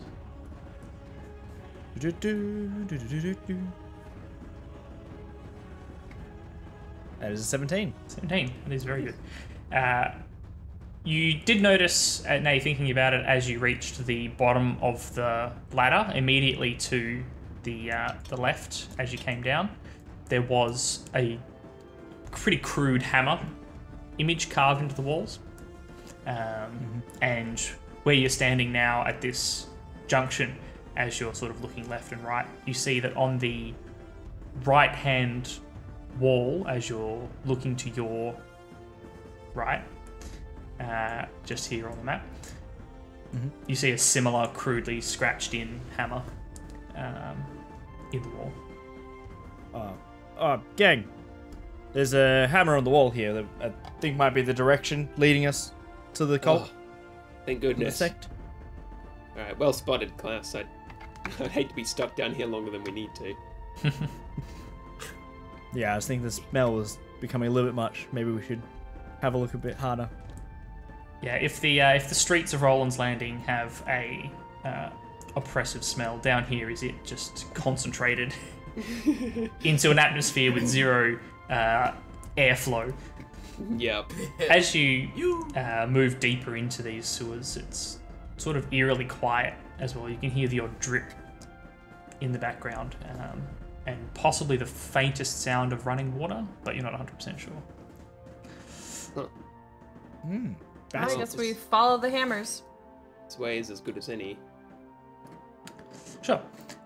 So you guys move a little further down, turning right at the T-junction. As you approach what you could see... Sorry, again, just breaking the fourth wall. Kai, you are not on the party. You are on the entrance to the sewers. On the map. Oh, yes, thank you. I shall... I keep going in to check and make sure I'm in the center of frame. I'm looking good on my screen, but I've got the DM screen open over here, Classic. which is separate from your screen. Thank you. So you guys start heading to your right. As you hit that other tunnel heading off to the right, you can see it a tunnel ending in another ladder heading up, very similar to the one that you just came down, and the sort of congestion that you could see from a distance begins to sort of resolve itself as you get a bit closer. It's not very well indicated on this map here, but wall to wall there is just rubble filling this tunnel. There's bits of brick, concrete, wood, bits of iron and rebar, and all sorts of just general debris piled up in this tunnel to the sewer. At a quick glance, you think, oh, well, this is a dead end. But after looking at it for a few more seconds, you notice that there might be a few sort of gaps between the rubbish. I walk over to it. To get a closer look, you see. Yeah. Moving right up to the front of the rubble, Rosie, you can see there seems to be some very convenient gaps between the debris and rubble that someone of your stature could probably slip through. However, the dimensions are such that any of the larger members of your party would have extreme difficulty in following. This side of the sewer we're on, does that continue on to the right, or is that impassable as well? Both sides, so the map doesn't do a very good job of showing it. So the sort of footpaths that you're standing on are also covered in this debris. There's no way forward this way, but this possible route through the rubbish. Okay. Well, I think we found the gnome's entrance to the dark half of the church. Do you two want to head with me towards the other entrance? Well, I was gonna say we're all gonna end up in the same area anyway. Would it not be better for Rosie to come with us and us all arrive as a group? Yeah, true. Yeah, it's a good plan. Are you comfortable with that plan, Rosie, or do you think it would be better? This is gonna sound silly. I'd almost kind of want to work my way through so I can try and backtrack to where you guys are gonna need to come from. Because there's gonna be one path, right? And we're gonna meet up with you, right? That's the idea. Like, I can just quickly scout ahead and see if I can see what's there. If it doesn't look like it's gonna be an easy way forward, I'll come back. Very well. We'll wait here for 5 minutes. Hedrick, don't make that face. I It's not can Hedrick making that face. That's Reese making that face. I can read Reese's mind. It's amazing. She's not coming back. That's Yeah. We're so fucked. Empath. Alternatively, I need to go and feed the cat, so you guys can double back, work your way around, and then I will see you guys on the other side. I would like to just quickly scout ahead, see what I can see, and if I can't see a way forward, I'll come back. Very well. Okay. I pinky swear on my dead grandmother. So, with That's that, a big deal. We heard all about that. It is. That's plot coming back. That's backstory. So with that in mind, are the three of you waiting here for Rosie's report, or are you turning around and heading the other way? I, for one, am going to wait for 5 minutes, no more, no less. And then I'm headed towards the alternative entranceway. Perhaps it comes up inside the church or within the grounds or something. Yeah, I'm happy with that as well. We'll wait here. Yeah, 5 minutes, Rosie. Sure. So we need to split across to Rosie. If you need to feed the cat, do you want to do that now, or do you want to wait till the break? How much longer do we have? 10 minutes. 'Cause- Ish. Yeah, don't worry about it. It can wait until the break. Yeah, go hungry, Gary. Yeah. Oh. Cool. Rosie Rosie, needs food. you take a few steps, and from where the three other members of your party are standing, it looks very quickly like you've just vanished into this pile of debris and rubble. But every she time, vanished. every She's time been you, eaten by the garbage. every time you take a step into this sort of conveniently sized opening, from where you are then standing, you can see another very conveniently sized opening amongst the rubble. What's your passive perception, Rosie? 14. 14. Can you make me a perception check, please?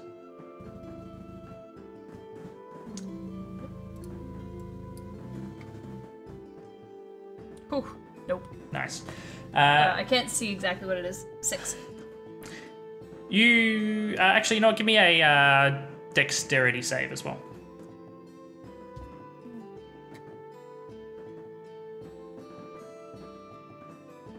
Uh-oh. 8. No. You take a few steps, and each time finding your way deeper and deeper into this pile of rubbish, and just think to yourself, "Oh, this is easy. I can see how this would be, thoroughfare for gnomes coming and going." And just as you think that, you take another step, and your ankle knocks a piece of some sort of steel strapping. Maybe it was once the a band holding a barrel together, or perhaps some piece of concrete support. You're not really sure. But what you do know is when you knock it, it seems to have been the domino holding a fair few chunks of rubble in place. And as you knock it, 4 or 5 large rocks tumble from, again, what appear to be almost 2 conveniently head height positions in the wall. And they collapse down in your direction. Uh-oh. Take 2 points of bludgeoning damage for me, Rosie, as these fist-sized rocks bounce off of your head and sort of split above your eyebrow. A drop of blood starts dripping down your face. You pause for a moment, terrified that this entire tunnel of rubble is going to collapse upon you. But it seems that whatever it is you knocked was only these few pieces of rubble that it triggered. Which seems awfully convenient to your suspicious mind.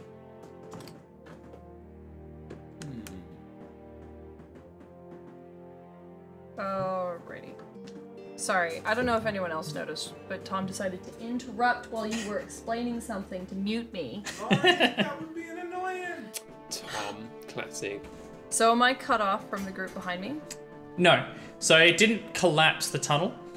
Whatever you knocked seems to have almost released these pieces of rock, which have rolled out of a few different spots of the rubble and bounced off you and done a little bit of damage. But the tunnel itself still appears to be intact, despite being worried it was going to cave in on you.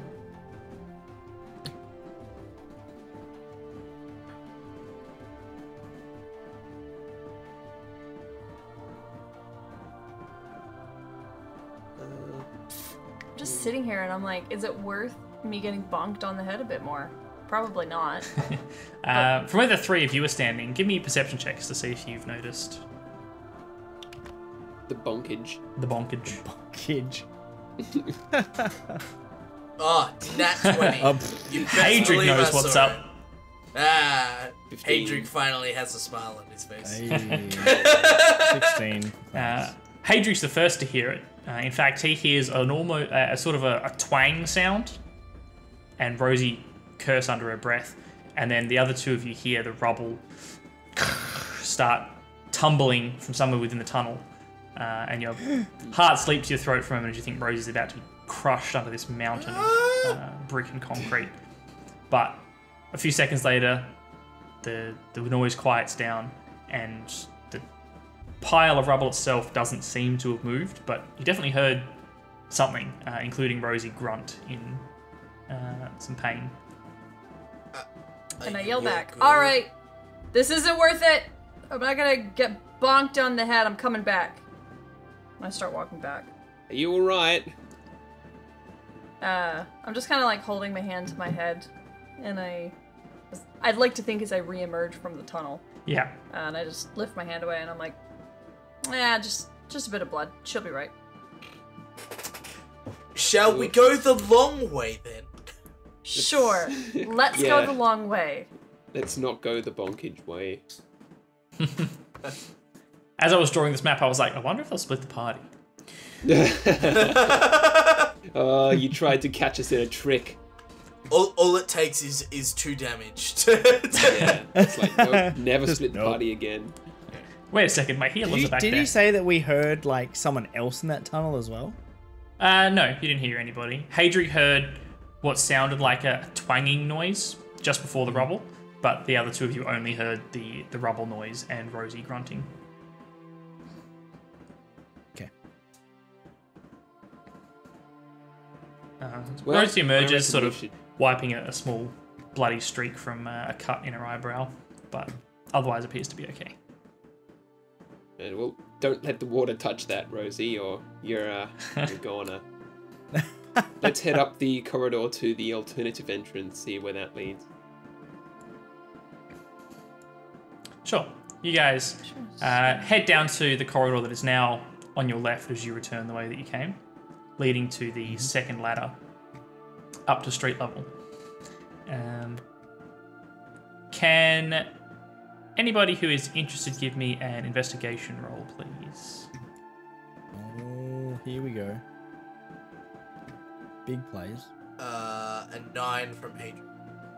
Non-natural 20. Ooh, 15 from pretty Cloud. good. Nice. So the everyone but hang on, who's that? 16.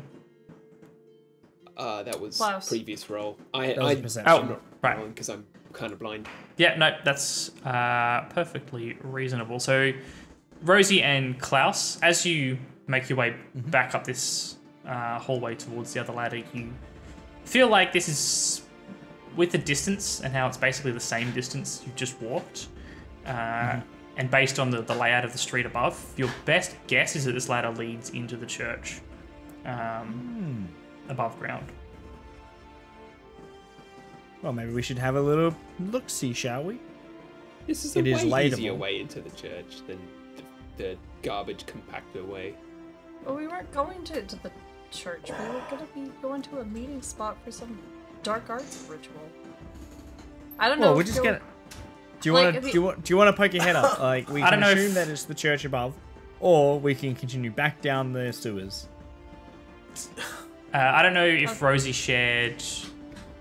I don't want to say anything because I don't know if Rosie shared it with you guys or not. Right. Well, Klaus is there, so it's also up to Klaus. All right, let's flip a coin.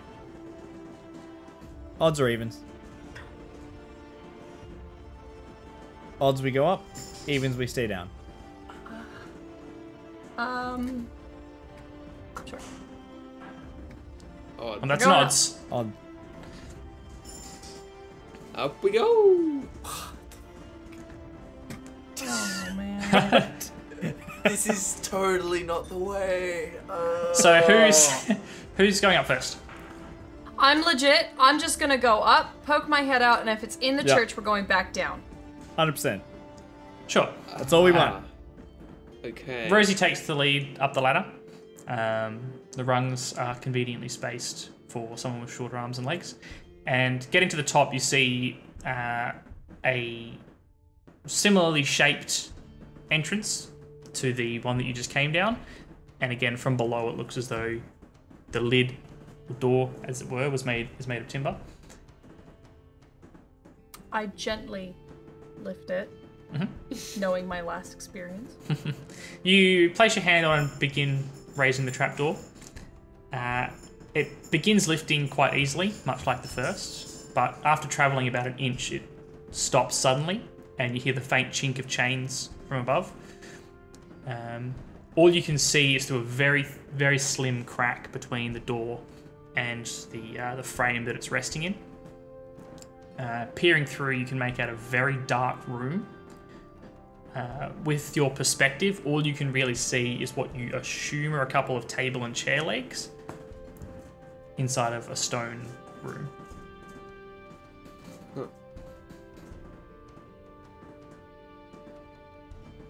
Well, come on, Rosie. What do you see up there? It's a dark room. I see table and chair legs, and I can hear chains in the distance.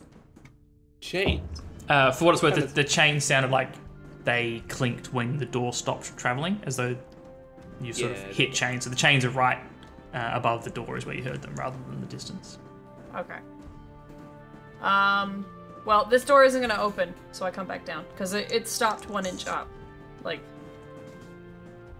I didn't stop it; the chains did. So. All right. Sounds Back pretty down the sus, tunnel but we go. okay. Fine, you go up the ladder. You investigate the spooky room. Hadrian, take your son and use...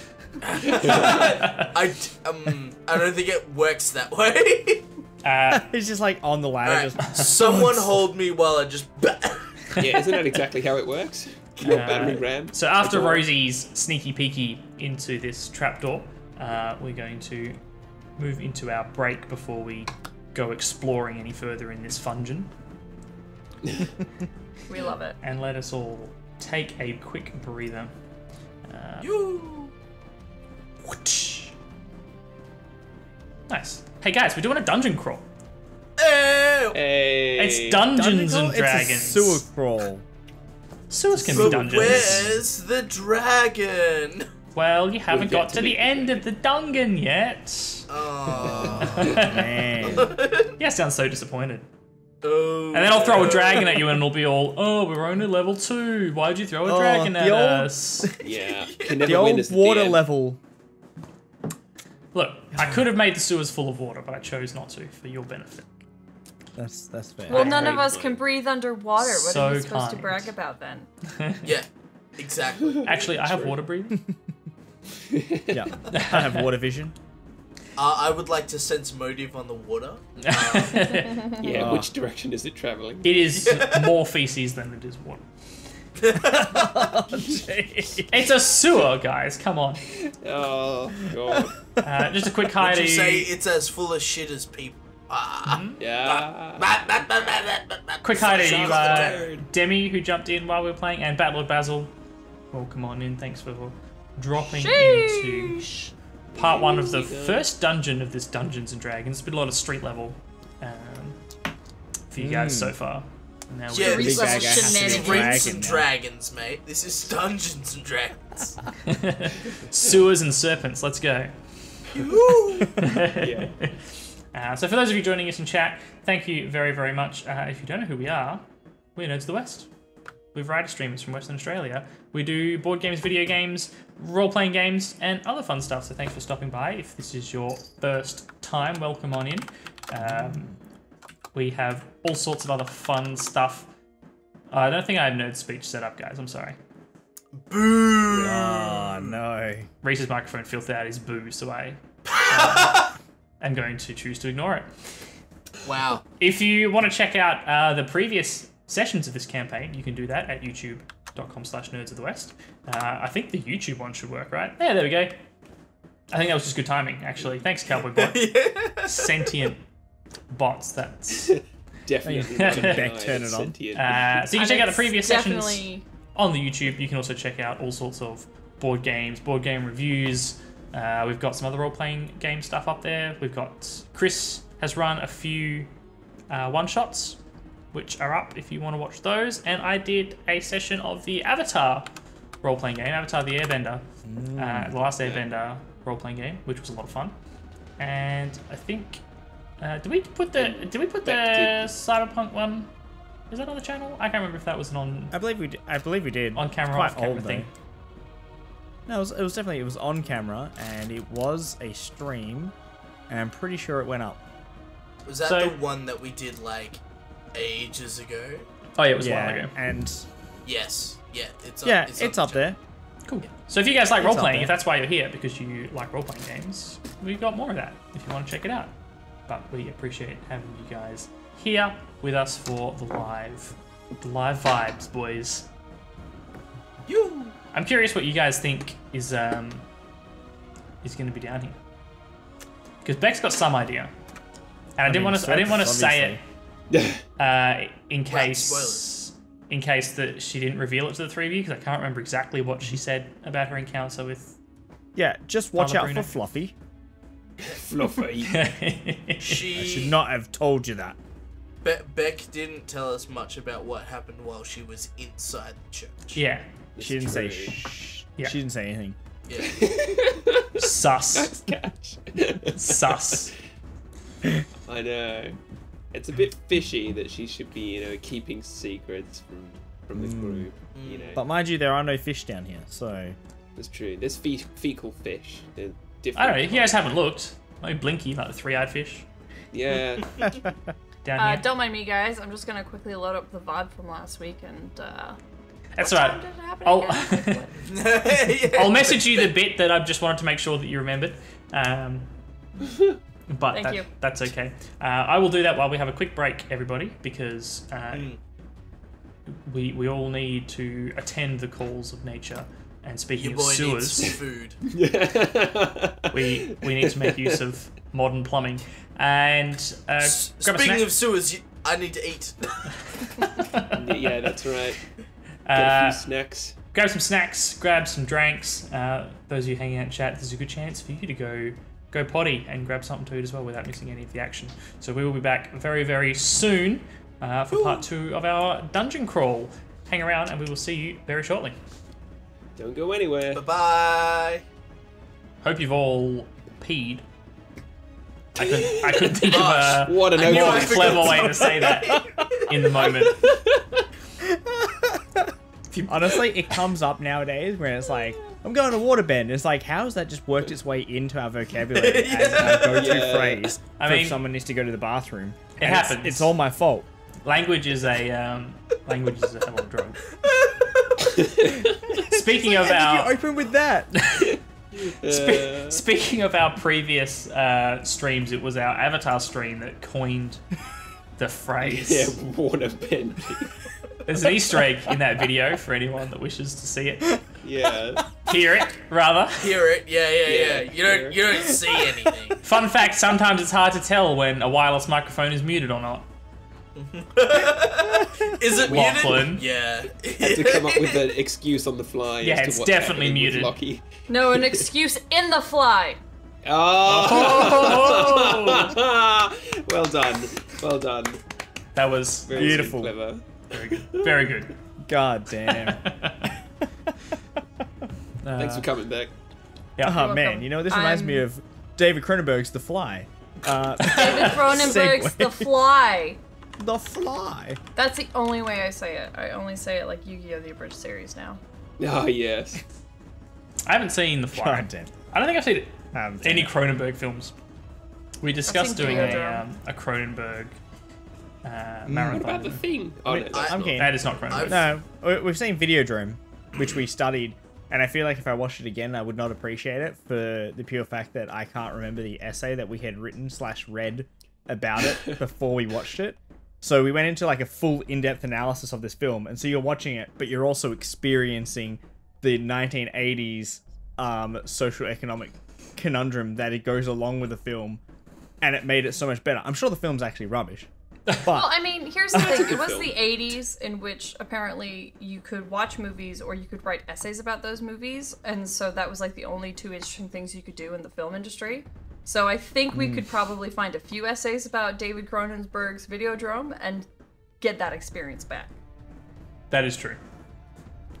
Dude, I had the most frightening experience in uni when we were studying it, because they'd be like, we got a full hour lecture, and then we're gonna show you the movie after the lecture, right? Yeah. So, and it's in the afternoon as well. So, so I'm sitting there, and I'm like, alright, lecture's done. Alright, time to watch this movie. 5 minutes in.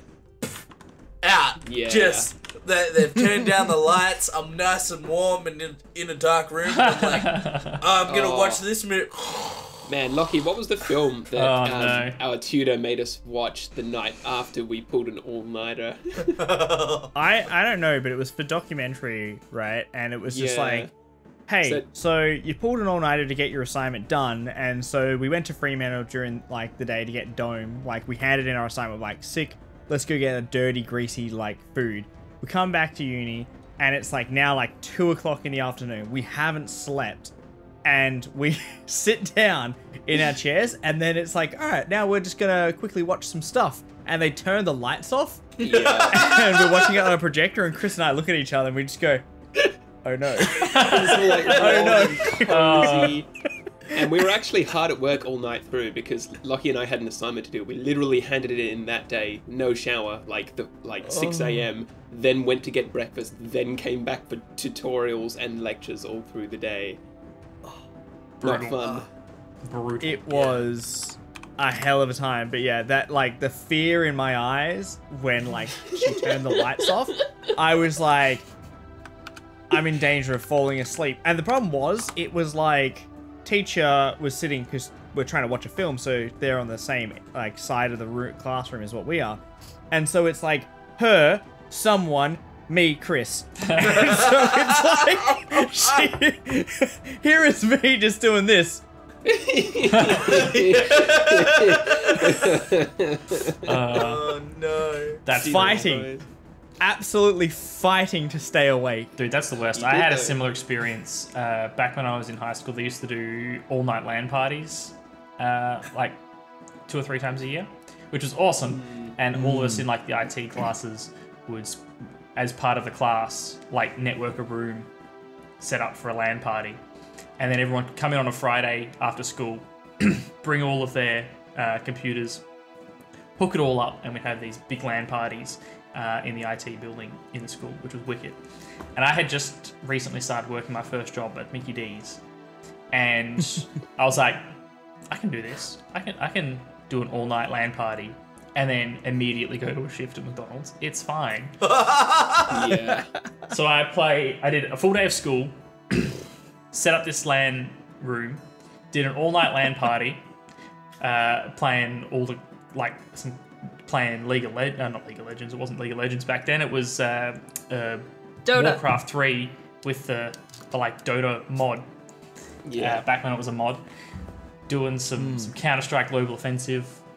Or C. No, it wasn't even Global Offensive. I'm putting all the new names and It was stuff. just CS Source. That like. Quake. Yeah, Yeah. Source or 1.6.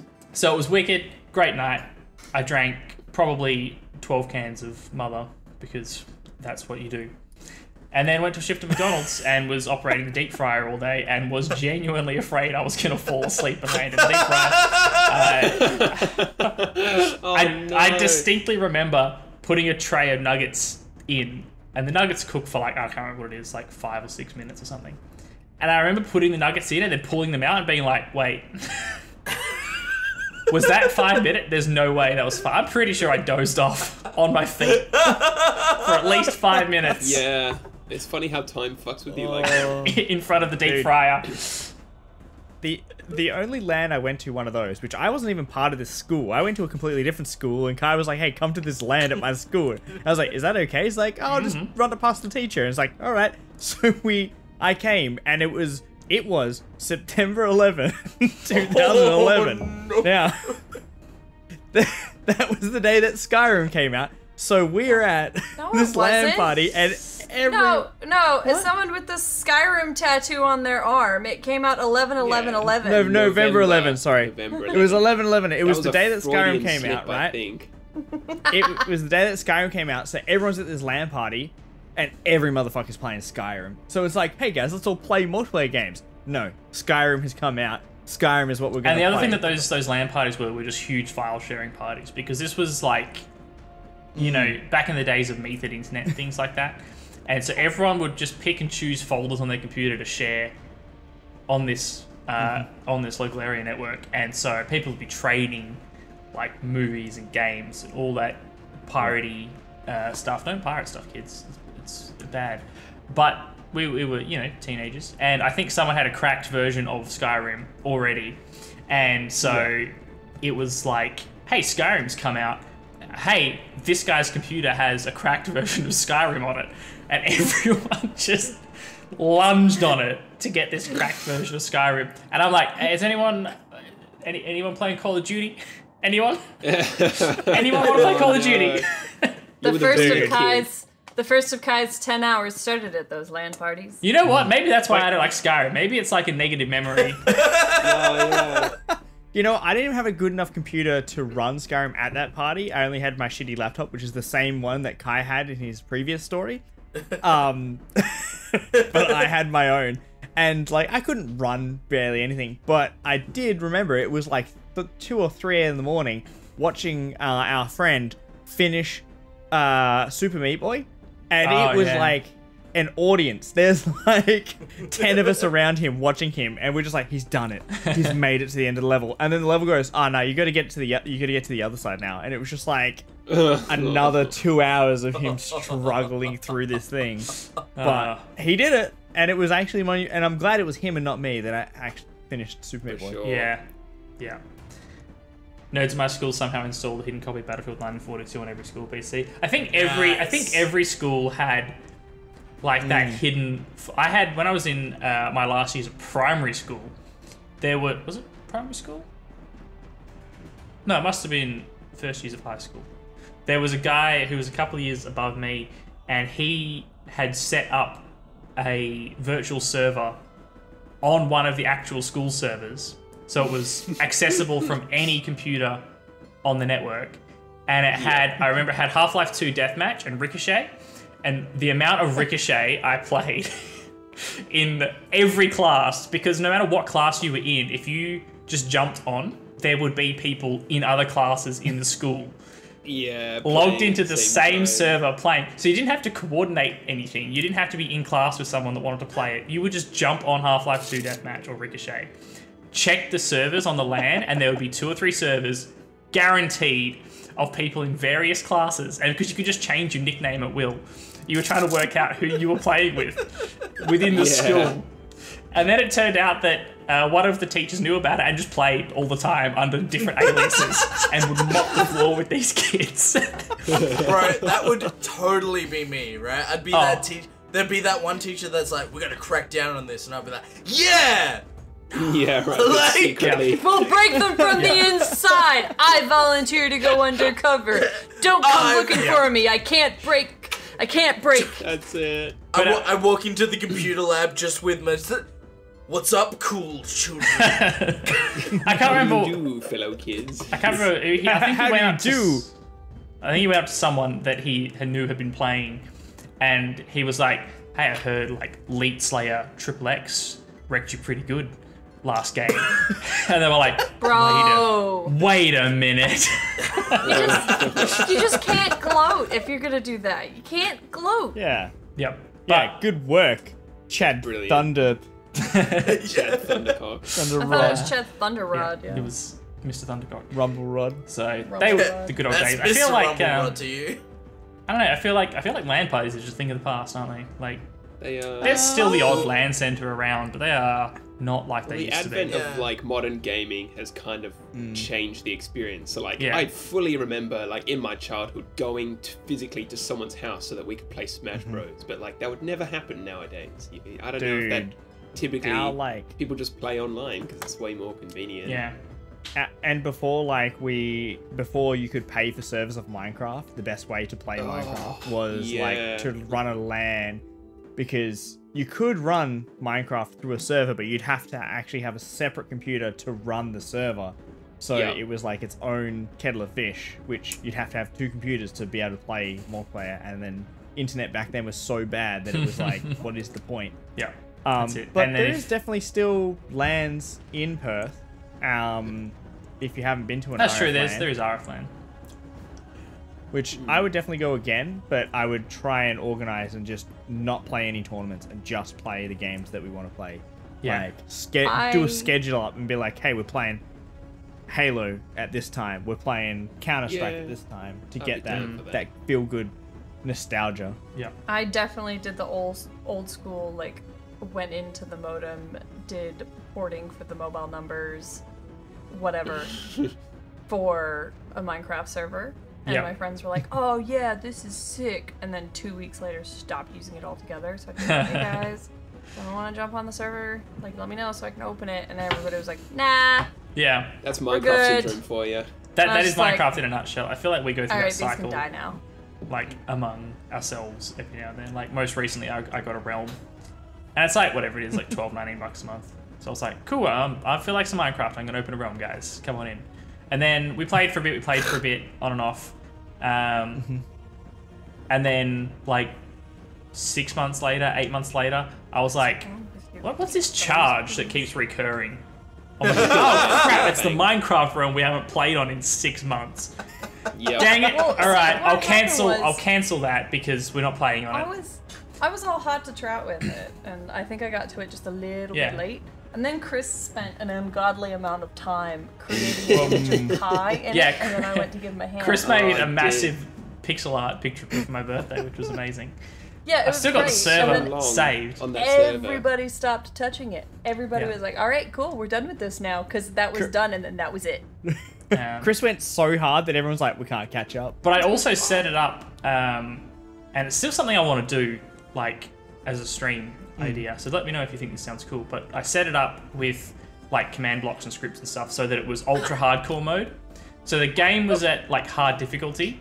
And you know how on Minecraft you can play survival mode, where if you die, the world resets. That's it. You've only got one life. Yeah. The server was set up so that if any one person died, the server died.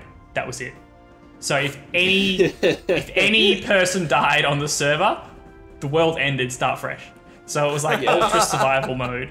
And while we were testing and setting up, we ran through a bunch of games because some of them did last pretty quick. And we'd be like, all right, here we go. I've set up all the scripting, which takes a few minutes. We've just started out. All right, let's go. And then it'd be like 5 minutes later, Lachlan fell from a high place. God damn it! Everyone Wipe it. kicked and the server was Everyone gets booted from the server. Start It would just again. feel like you wouldn't want to tell anyone, right? So you'd come onto the server and be like, someone died, and you'd be like, God damn it, Kye, can you like reset the server? It's like, I'm not on my computer. It's like, well, not Yeah. playing Minecraft Get today. on then. my- I remember the snaps because it would be like Sean would just be like, "Sorry guys, Sean, what you? Oh no!" So I still really love the idea. It's probably not the best to have just set up as a drop-in, drop-out server because things like that happen where someone jumps on at 2 a.m., dies, and then can't play until I get up and fix it. But if we had a group of us sitting down playing all at once, I mean, I'd be keen for us to give that another go. And there's been another update recently for Minecraft too, so That would be fun. Honestly, about I feel time. like for my next birthday, hear me out. For my next birthday, cabin away, LAN party, Yeah, problem solved. in. Yeah. I mean, Yeah, I'm down. But that's too far away, Get man. an Airbnb, hook into their Wi-Fi. I was gonna We're say in. the problem is like with going somewhere that isn't someone's house is getting the like infrastructure set up for a LAN because it's a thing. Unless we just do like a pseudo LAN where we actually all connect to the internet, but we're just in the same room and we pretend it's a LAN. because I mean, I'm also keen for that. in the modern world, I mean, that's how RF land works anyway. Because Yeah. again, like Chris said, with modern gaming, it's all just online. yeah, which is a weird thought to be like, yeah, we could be playing this online in our homes, but let's play it in a room together, which is where the fun is. Oh, it's But it used to way be better to play a it. necessity, right? And now it's like a nostalgia thing. Like, want to get back in the room. That's the enjoyment of being in the same room as everyone else and Yeah. hanging out. It's like a party, right? It's a LAN party, whereas you're not having a party if everyone's at their own house. You know Yeah. what? You know what is a party? D&D. Us. Oh, here we go. In What the a- sewers. We're back in. What a segue! Wow. Thanks for getting us back on course. I think Beck's getting antsy, guys. Getting- Beck's ready to kill the party. That's right. Beck's got the heads up from Kye during the break. Kill them now. Order 66. Execute. Remember to take him down this tunnel. That's where the trap is. So, let me bring up the map and. Oh, thank you, Battler Basil, for the 100 biddies. Tread carefully, Bat. party. That's the gesture of good luck from Battler Basil. Now I just want to watch them Sitting immediately walk into a trap. It's going to be weird. So I'm going to start the concentration timer again. For those of you who missed it earlier, that's just a countdown, but we're going to be super focused on the game and not playing to you guys verbally in chat. But keep an eye out in the chat because we'll all be typing away when we can. But just doing it in the chat rather than talking and breaking the flow. So with that said, without further ado, except for this ado that I'm making now while I bring up the timer, there we go. We can get started. So, we have had our good friend, where are we? There you guys were hiding under the dice. Our good friend Rosie has emerged from the tunnel, slightly scathed.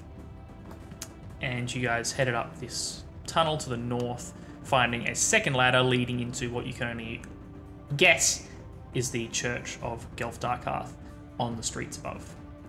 Unfortunately, the trapdoor was secured with a chain and you were not able or willing, perhaps, to get through it.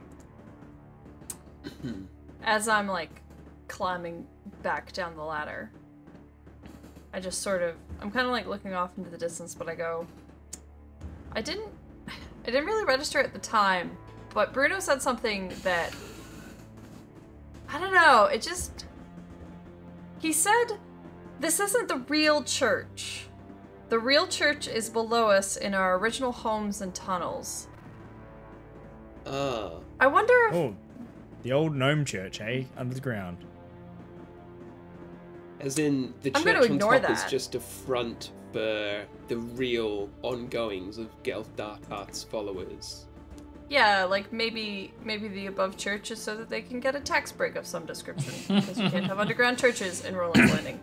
That But sounds quite dark. I no, would you- not be shocked if we have to head back towards the burrows through the sewers. Is question though. Huh.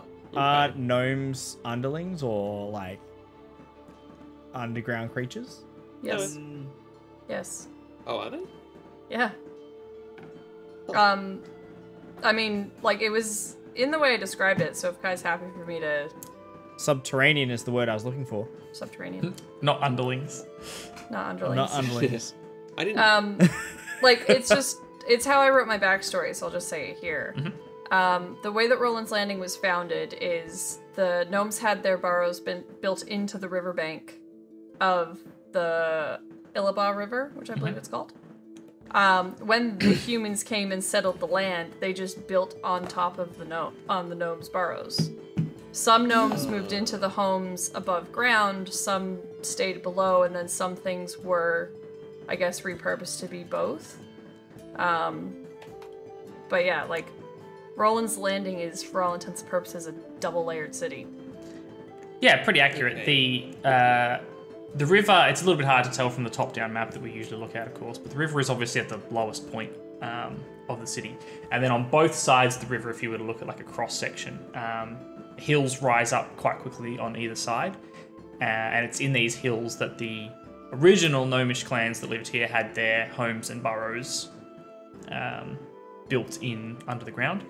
And yeah, when the human settlers rocked up, they didn't want to live underground, and so they began, paving and building above ground, which didn't mesh too well with the original gnomish settlement. So if everybody's okay with it, am I kind of familiar with what direction those original burrows would be from where we are now? I mean, it's hard to say because it was so long ago, and some of the burrows were completely destroyed by, the heavy streets and things being built on top. Others were filled, backfilled to create a more stable foundation. Some tunnels were turned into basements once there were buildings built on top. Others were converted into the sewers that you're in now. So where you are is quite possibly where original gnomish burrows were. Essentially anything below ground level of Rolands Landing could very well once have been an area that was, a gnomish home or tunnel that's been since repurposed. Not all the tunnels below ground are original tunnels. A lot of stuff was dug afterwards by necessity, but a good deal of the below ground space of the city is repurposed gnome space. Alrighty. Well, I don't think it's up. I think it's below. I head back to the intersection at the bottom where we came from. Yep. Head back down towards the T intersection. So from where you're standing now, to your right is that collapsed or apparently collapsed area of rubble and debris. To your left, the tunnel continues on forwards with a left turn leading back up to the ladder that you came down originally. Well, if my knowledge of mazes can help me out here, we know that the direction we're supposed to head into is on the other side of the rubble. So what we need to do is we need to find the path that leads over there. So, any ideas? I think we just press on and we can see in the dark, so Yeah. why not? Yeah. All right. I think at this point we're going to miss out on the unveiling and the christening of what's-his-face's weapon. That's right. We better get a move on. All right. Yeah, Cool, I'm so you guys- thinking down here. Carrying on straight ahead from where you are. Yep. Cool. Let me orient myself and the camera here.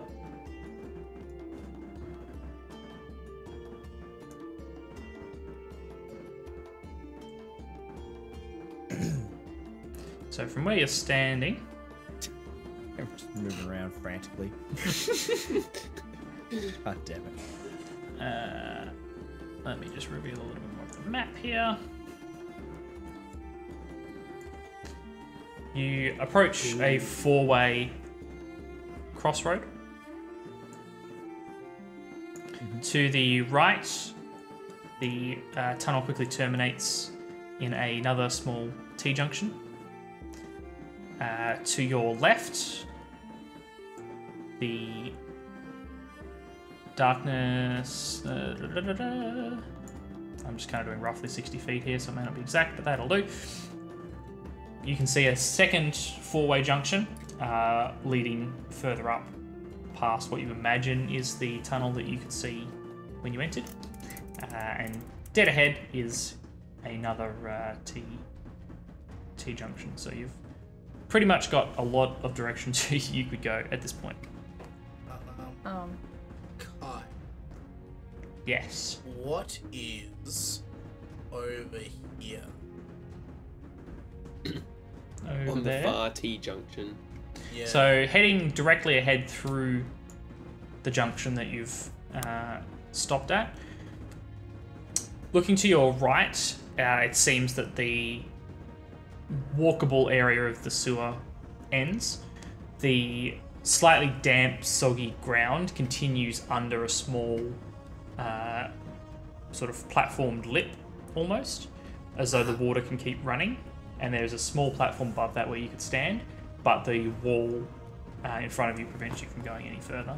So it seems that water can carry on flowing down this way, but the walkable space has ended.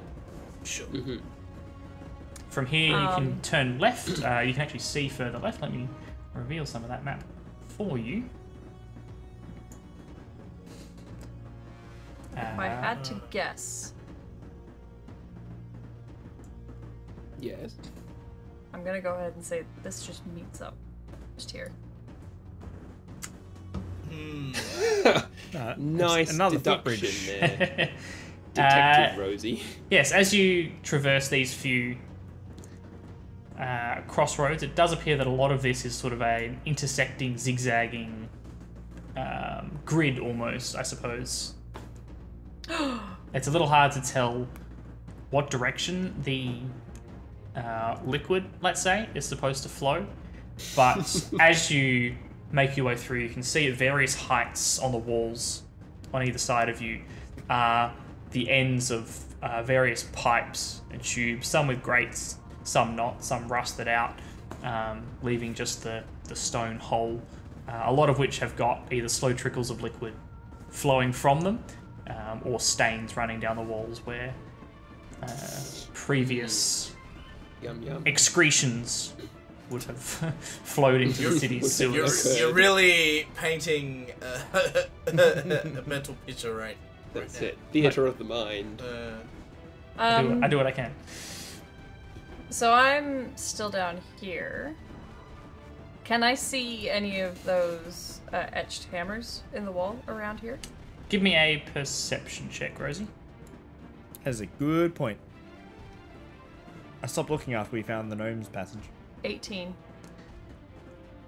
From the intersections that you've seen heading this way, you haven't noticed any hammers, no. Alright. Well, there's a part of me that almost wonders if this path that we're on here, if that actually just doubles back and kind of loops around. So I think it's worth heading down this way. And Yeah, it's a good point. The Yeah. gnome topside did mention that it would be a longer, more winding path for non-gnomes. Yeah, he said left and then a right. yeah. I think you said left and or right, but Yeah, he Hey, was what? very nondescript about direction. Yeah. I Let's have a mean, look. being a gnome, he probably doesn't have to come this way very often. He can just take the shorter. The bonk route. The booby trap Short shortcut. route. Some people think he's bonkers. Look, he probably assumed that you knew about the booby Yeah. trap.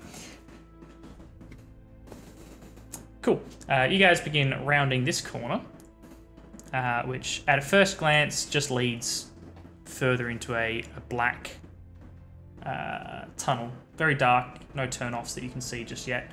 As you come around this corner, you can see a few more grates that are at sort of knee to ankle level along the edges of the walls.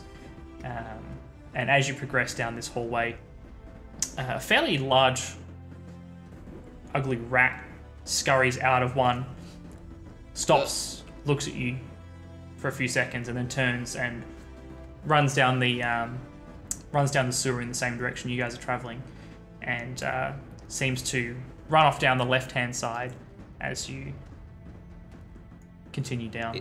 Is it the same Has- rat that Rosie found in that piping up a few sessions ago? It might be. He might hold a grudge. Has anyone been counting our lefts and our rights? I Or are can't we even gonna get see lost? 30 feet in front of me, Klaus. I have no idea where we are. The man has a good point. Can everybody please give me another perception check as you approach this corridor, or tunnel rather, heading to your left? 16 for Gabriel. 15 for 17 for Rosie. Hadric. Cool. Yeah. You all hear the... Yep. Oh, did I miss someone? 22 for for Klaus. Klaus. Oh, far Klaus out. hears it the most. I was looking at Beck's earlier rolls. Like, oh, there's 4 rolls there already. What are you talking about? Cool. So all of you rolled pretty well there. As this rat runs away from you and down the left, you can hear it squeak as it sprints along. and it turns left down this corridor, and you can hear its feet kind of pitter-patter, and the squeaking grows distant. But then a few moments later, the squeaking seems to get louder again, and then louder, and then you realize it's not one squeak, it's a lot of squeaks. Uh-oh. And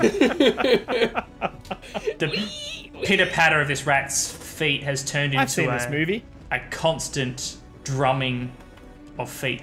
And as you approach around this corner comes a huge swarm of rats just stampeding their way down. How do I make this visible? So are you saying are they coming from the here or are they coming from? They're coming from the tunnel on your left. So the Look at rat that character model. ran down and is now barreling back with all his mates. Can everyone give me an initiative roll, please? Oh my goodness. Rats. Oh, Rats. Oh, wait, hold on. You wanted to send yours to the turn tracker, but no valid token was selected. God. oh, yeah, that old chestnut. Come Do on, you want me DM. to Huh? stick Have with you- 4? Have you clicked? Did you click your? Yeah, but it was before you opened up the initiative. No, tracker, so it was invalid. I didn't click on Adrian. Look, there you go, guys. Look, this is how you do it. Look. You don't jump the gun, and you get yourself a good, nice 16. Yeah, easy. Easy. got Look 20. at that. Beck. Fuck. Alright, I'm just gonna re-roll. I got 6. Yeah. Woohoo! I got 19. Hell yeah, that's better than 6. Sure is. That's way better than 4, which was originally rolled. Hang on a sec. So we've Now got Kai must- who's got rolls so now far? We've Kai got must Klaus, roll Gabriel, Hadric. Has 400. Rosie rolled? I did, yeah. I've rolled initiative twice. It said you wanted to send the result of this roll to the turn tracker, but no valid token was selected. Sus. That's right. I'll add you in. Thank you. Just manually adjust it. Dunk. And now we need to add a turn for our swarm of rats. Yeah. No, I would like to see 400 entries for the rats, please. One per rat. Each rat. One per rat. Nice. All right, like- well, Klaus, you fight all the rats and you let me know when you're done, and I'll see you tomorrow morning. Yeah, who knows what kind of depraved diseases these rats have been festering down here. I just turned to the group and I'm like, anyone got any area of effect attacks? Anyone? I looked at Anyone? them. Please. Rat Race starring Rowan Atkinson. That is a deep. Oh, That's a deep dive there. that's a deep Is pull. that a memory unlocked? Anyone good remember? film, Anyone remember Mouse Hunt with Nathan Lane? Yeah, Oh! that's a good one. Oh, Yes. why are so many rat films good? Let's do it, little baby! Jesus. Oh no. Mouse Hunt, Ratatouille, Rat Race. Not sure how long your cameras were frozen for there, but I have fixed them. Wow. Sorry, I've been looking at the map Rat. and also my Mappy map, gap. my rats. I loved that movie. That was. That was so Okay. funny. Okay, Yeah. Rosie, you are the first to act as this enormous swarm of rats comes swarming around the corner. It appears to be a larger than usual group of rats, let's say.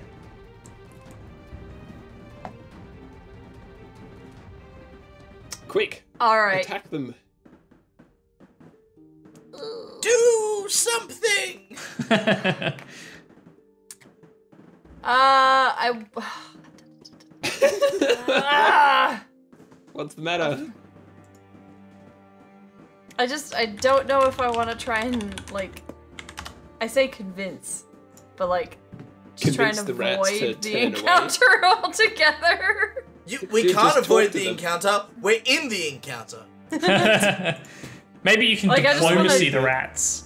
Yeah, I just Good want luck to to triple outrun double the rats. backflip out of here. Maybe they speak Fusillan.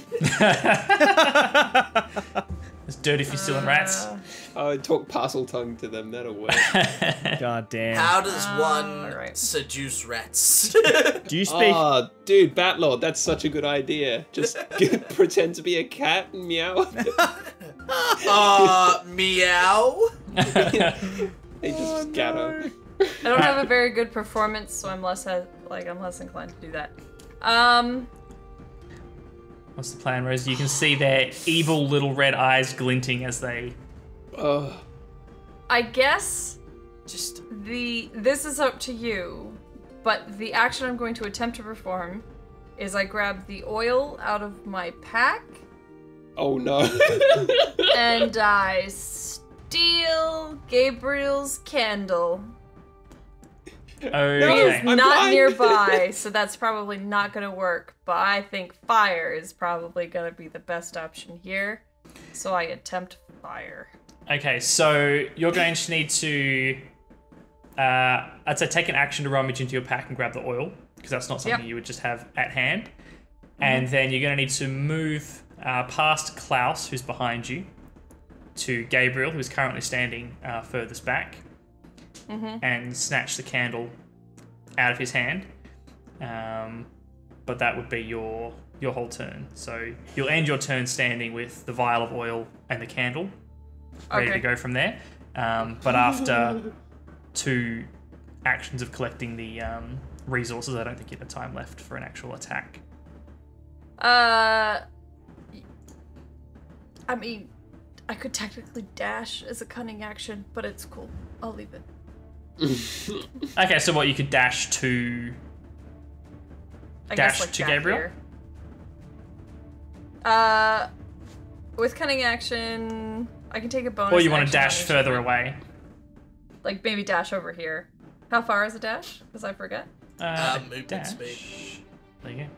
So, 25 feet, 30 feet for you? 25. So 5, 10, 15, 20. Cool, so thinking quickly as this roiling pile of rats scrabbling over the top of each other comes barreling down, you quickly reach to your pack, pulling out the flask of oil, and then quickly step past Klaus and just say, oh, excuse me, and yank the candle out of Gabriel's hand, unless Gabriel is trying to keep it away from you.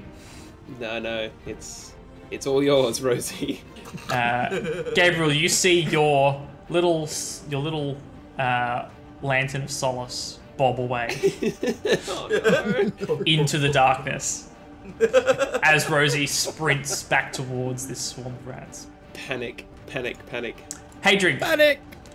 you're currently on the opposite side of the sewer to the rest of the party and physically closest to the rats as they come sprinting towards the intersection. I'ma swing at the rats. Swing at the rats! Let's With- go! With my halberd. You'd be Oh, I lucky thought to you were hit- gonna use your battering ram. Just bad as And the response the call. Bro. 24. Ooh, 24 is definitely a hit. My good Yep. man. That is an excellent roll.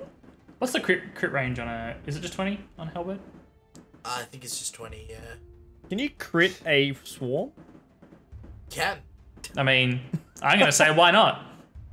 Yeah. I have a feeling I know how this is gonna work out, but in terms of damage, I deal 8 slashing damage. 8. Alrighty. Nice. Someone's Standing won a prize up on the Split Rat. slightly raised path that you're currently on, you swing down into this mass as it comes barreling towards you, and you definitely feel the resistance as your blade starts cutting through this pile. But you also can see quite a lot of the small bodies kind of deflecting to one side or the other of the blade. Yeah.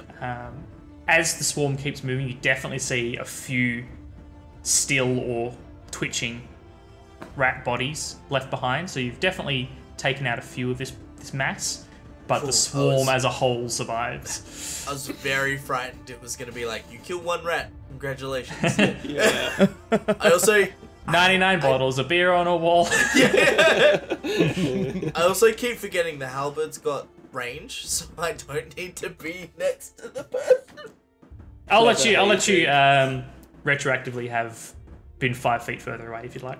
Yeah, sorry, I'll stay where I am. So that you can be doing this at the range of your halberd. I don't blame you for not wanting to get real close to the rats. Yeah. Anything else from you, Hadrig? Action, I can move.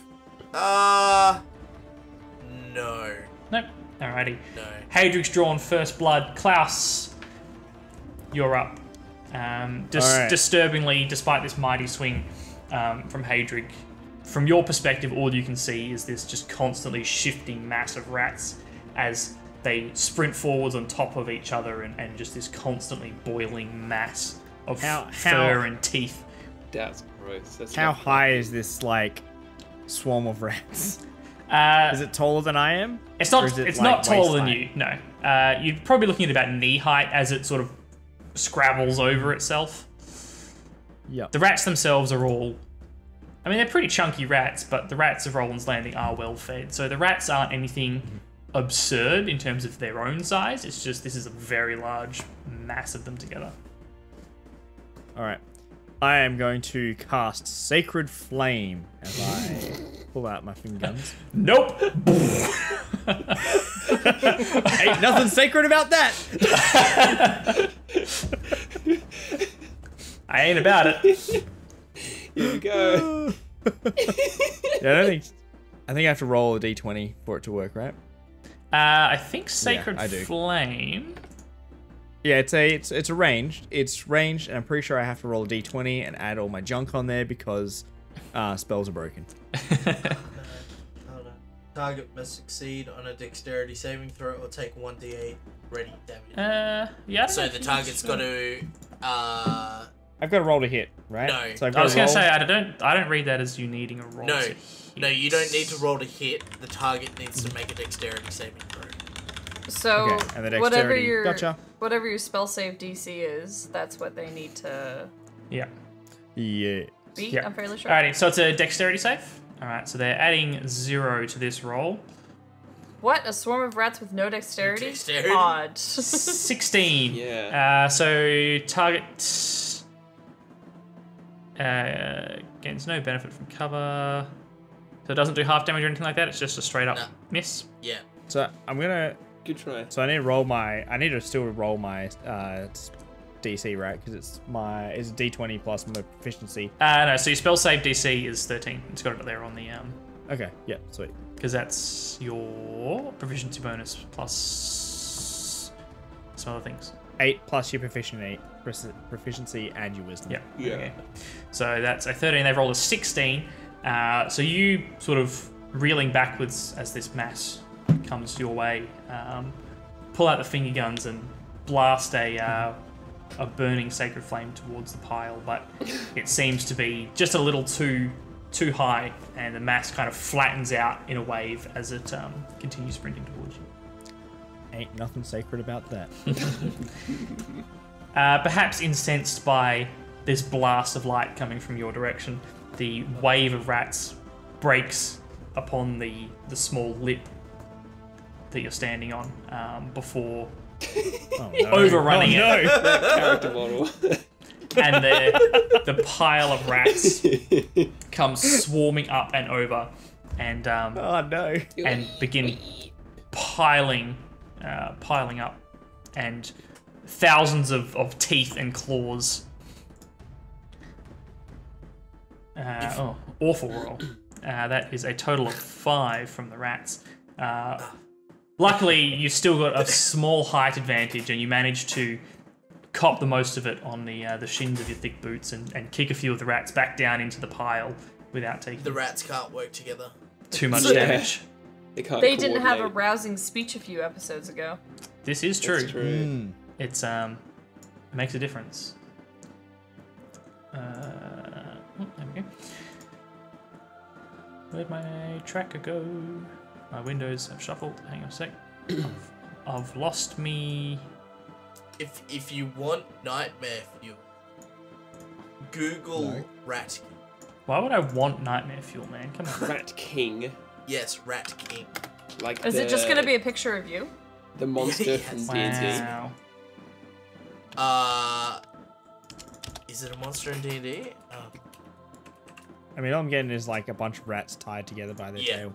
Yeah. What so the that's fuck? Yeah.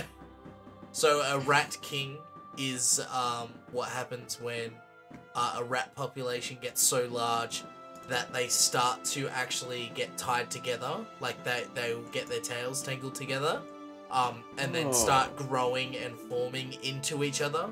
So it's a large solid mass of rats. What the actual Nice. fuck is this? Oh, dude, scroll down, like 5 lines down, someone's got a tattoo of it on their back. But why? Yeah, that's Reese. That's But so- why? What the fuck, man? There you go, kids. I thought Don't look rats that up were at cool. home. It's too late. I want to undo. Help. I want to Control undo my Z. eyes. Gabriel, from where So, you're yeah, standing, you can now only see the silhouette of this swarm in the light that's cast from Rosie's direction. You can hear more than see Klaus curse and kick at the ground, and you can just hear this cacophony of screeches and squeaks.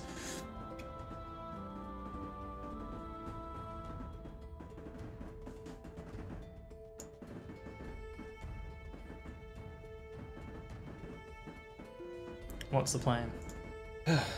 Hang on, sorry. I just needed a mental moment for the Rat King to... Just quickly head over to Eye Bleach. Yeah. Look at some puppies. edit this bit out. I'm sorry, I was bewildered. Sorry, Chris, I didn't mean to do that to you. Eldritch You think monstrosity. you feel bad? I took away his only way to see in the dark. Yes, sorry. The last thing that Gabriel saw before the light went away is now just superimposed in his mind, which is just this boiling mass of rats. I actually experienced something like... I can't even describe it. My mind was elsewhere, and I was like, holy shit, this is actually scary. You actually broke him, Reese. Life, Actually, life is a Right, nightmare. okay. So it's my turn. I'm gonna rummage through my backpack and find my rations, of which I have 10 meals worth. Yep. I'm just gonna throw them into the fetid water down next to me. Yep. And sort of taking them out of their wrapping and sort of giving them a shake such that all of the bread and the meat and nuts and everything just kind of falls onto the ground. Okay. In the hopes that perhaps the rats might choose the food over Klaus. Klaus is food. You quickly rummage through your backpack. Luckily, you have a pretty good idea of where you packed everything and can kind of navigate your bag by feel. Thank God.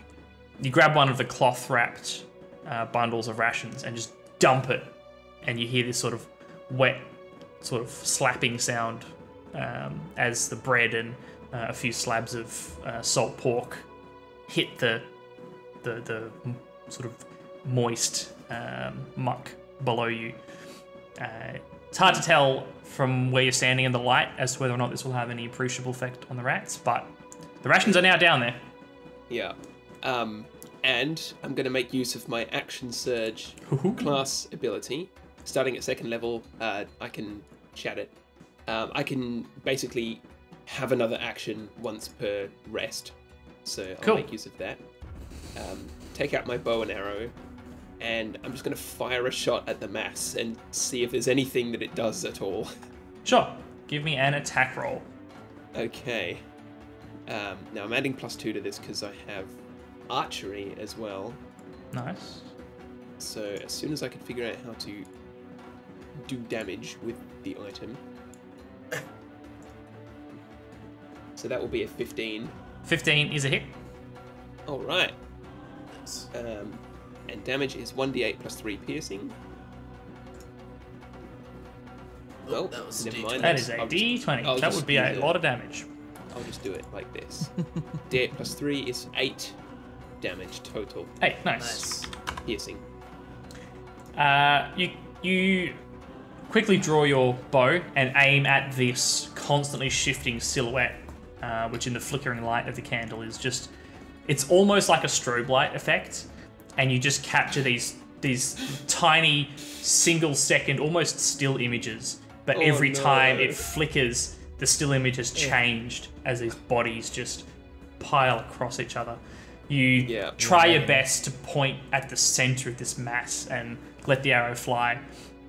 You don't actually see it land, but you're pretty confident that it went into that pile and there's no way it could possibly miss some of the rats in the pile. So you're pretty confident that a few of them have been pretty badly wounded or killed, but you certainly couldn't make a count from where you are. That's my turn. I just tabbed out to close the Rat King. To look at it again. No! It is just the worst. I didn't know it would affect me like that. I'm genuinely sorry, Chris. I didn't mean to. I was like enraptured. I feel like it's one of those things that everyone's got different, like, subconscious, like, things that different things like that tap into. It's like, what is it, trichophobia, whatever it's called, where you don't like holes also get in that. things. Trypophobia. Yeah. Let's stop disgusting the audience. Rosie, it's your turn. Can you make me a perception check before you do anything, please? Oh no. Then I see collars with name tags around their necks. Are there pit rats? What have you done to my boys? That was a nat 1. Natural sir. 1. Rose, you Technically 5. You cannot tear your eyes from this monstrosity. You are trying to keep a track of where your friends are. Now that Klaus is dangerously close to this pile, and Gabriel is firing blindly into the darkness as you stand there with a vial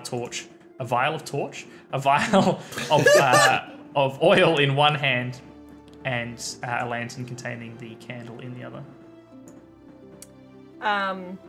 Do it. So, with my cunning action, and my bonus action per turn, I move here. Like, I'd like to occupy the space with Klaus, but I understand it's probably not possible. So I'll go here, between Klaus and Gabriel. Sure, so you Quickly. run scurrying past Klaus, I assume on the non-rat side. Yeah. And place yourself between Klaus and Gabriel. Gabriel, all you hear is the footsteps of something that sounds a lot bigger than a rat. As that glowing light of your candle comes back towards you now. Oh, thank God! I toss the oil down onto the... Well, because I understand I have very short arms, so I don't think I can undo the stop and just, like, over the rats. So I feel like my only option would be to throw it in there and hope that the vial breaks and covers as many of them as possible. I mean, you could probably, lean forward and dump the oil enough so that it's not landing on your shoes. But it's up to you whether you want to tip it out or throw it. I'm going to tip it. I'm going to do a controlled tip of oil. A controlled spillage. Yeah. Give me a dexterity roll to see how Yes. well you can direct the flow of oil onto these rats. Yes, please. Don't ruin me. Nat one. 22! Oh, yes. Nice. You pop the cork with a damn. thumb and lean over and begin pouring the oil out onto the pile of rats as Klaus continues to try to kick them off and keep them down on the lower level of the sewer. I just shout, fire in the hole! And then just toss the candle onto that. All right, give me another dex roll as you throw the candle. This is awful. 25! Oh, natural 20. Nat 20. Nice. Dropping the empty oil bottle, you hold the candle out above the group of rats, You say, fire in the hole, and flick it just enough that it lands within the middle of this mass. And for a moment, it doesn't look like anything is going to happen. The flame sort of is quickly buried amongst the fur and the bodies. Odds or evens, Beck? Evens. Evens? Alright, let's...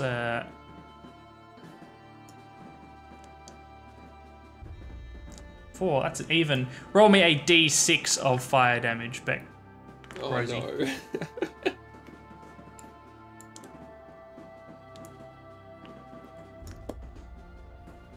That's 2. After this heart-stopping moment where you think that this was all for nothing, the flame seems to sort of bloom within this ball of rats, and you can just see the constant scurry of movement over this quickly expanding flame. And you can hear the shrieks of pain as several of the rats come shooting out from the sides of the pile, running past you back down the way you came and down the other tunnels. These just balls of fire sprinting away, screeching in pain into the darkness. The fire doesn't take hold of the pile as a whole, as these flaming elements come shooting out, but there's a distinct smell of burnt fur in the air now. Hey, Drake, it's your turn. Give me a perception check before you do anything, please. I will. That is Another that natural one. one.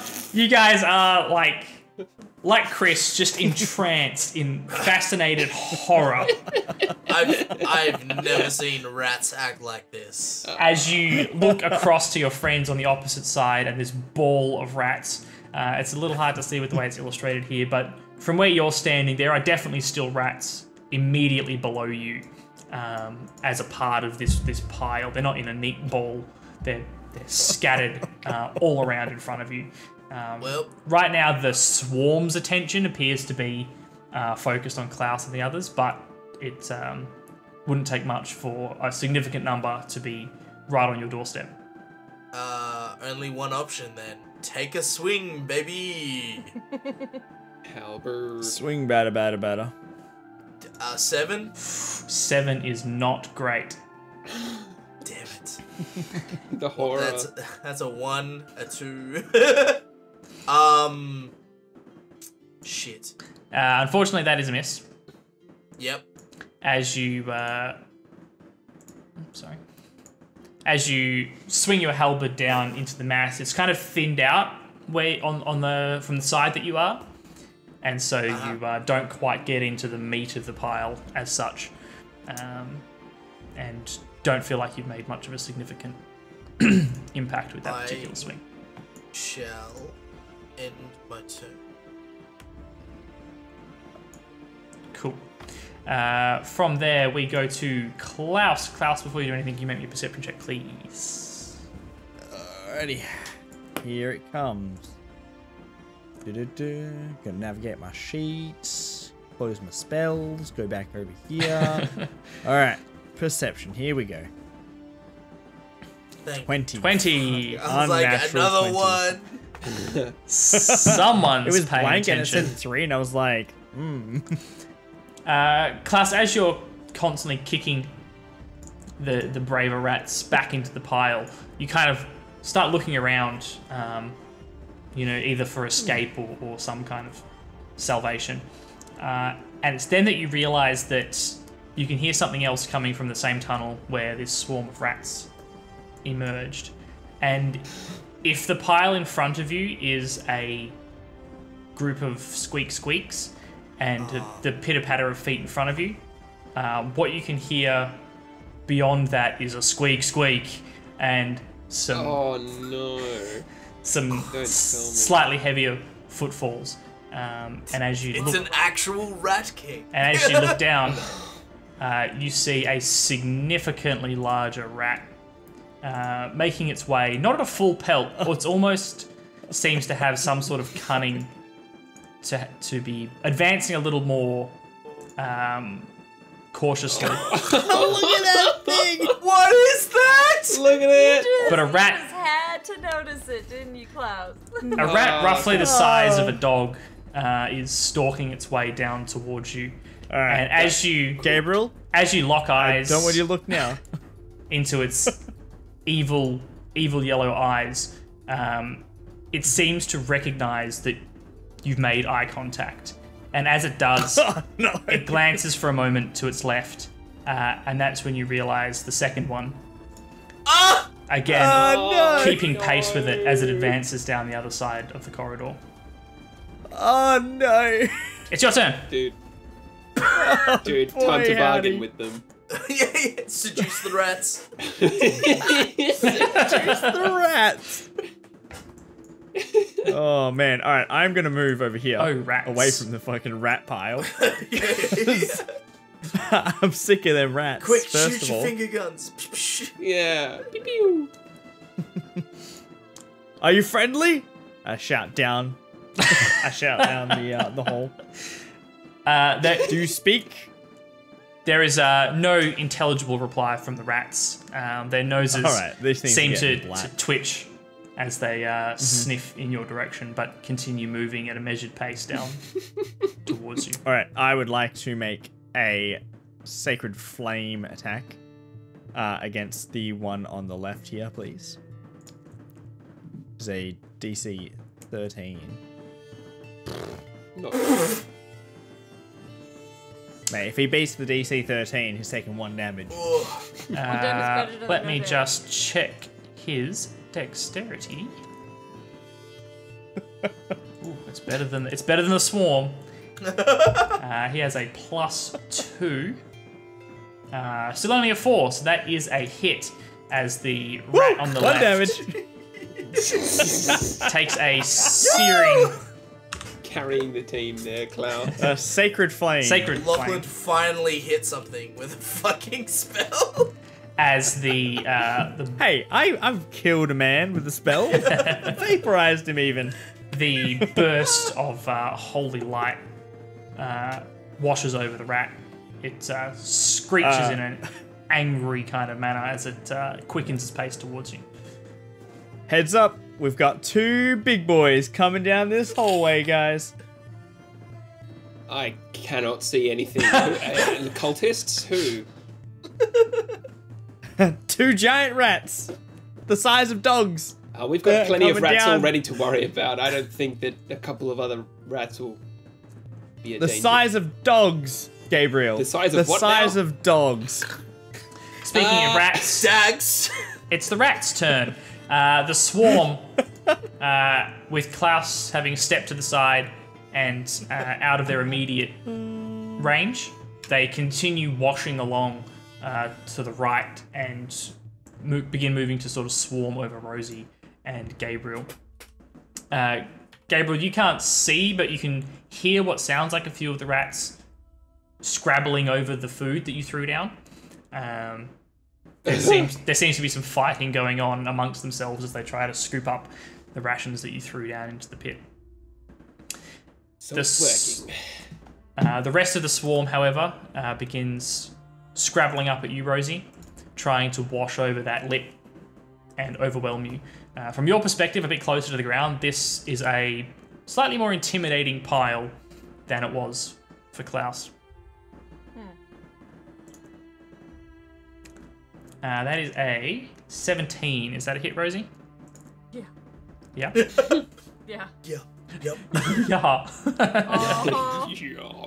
That do be a hit, ma'am. Okay.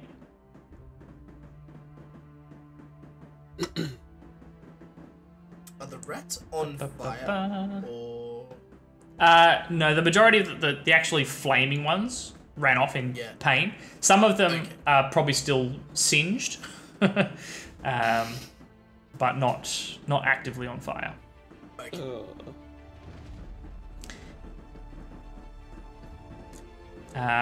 Rosie, take 8 damage, please, as the swarm piles up over the lip, and several of them begin crawling up your legs, their claws digging into your legs as they scurry up your body, teeth sinking in here and there, and you start swatting at them to try and get them off your person. Cool. Down to 1 health. Oh my god. Oh, Oh, my God. god, you better do some healing, Cloud. Operation Save Rosie. Yeah, Operation Save Rosie. I will now roll initiatives for the two Lorge rats. Lord Rat. Lorge. Oh, Lorge. Lord. My perfect Sunday. God damn it. So that's a 13 for this gentleman and a 8 for this gentleman. And we will now slot Rosie, them in. come to me, man. Come to me. Oh gosh. Grapple the rats. Oh my god. The two of them make their way further down the corridor. Now that they've been pointed out, Hadrig, you can stick your head around the corner and see this stalking rat coming. I'm good, man. Coming I'm down towards the good. corner. As you glance at it, it quickly turns its head to look at you and sniffs threateningly at you. Gabriel, Rosie Line it is with your halberd. currently screaming in pain, thrashing, trying to get these rats off as they just mercilessly start overwhelming her. Oh, fuck me. I'm literally blind. I cannot see. My lantern is gone. The That's rats true. are out of fire. That is true. So you more hear and you can feel like the odd rat brush against you, but also they're actually disturbing a fairly large amount of air next to you, and you can hear the constant scrabbling and screeching, and Rosie's panicked voice coming up from amongst it all.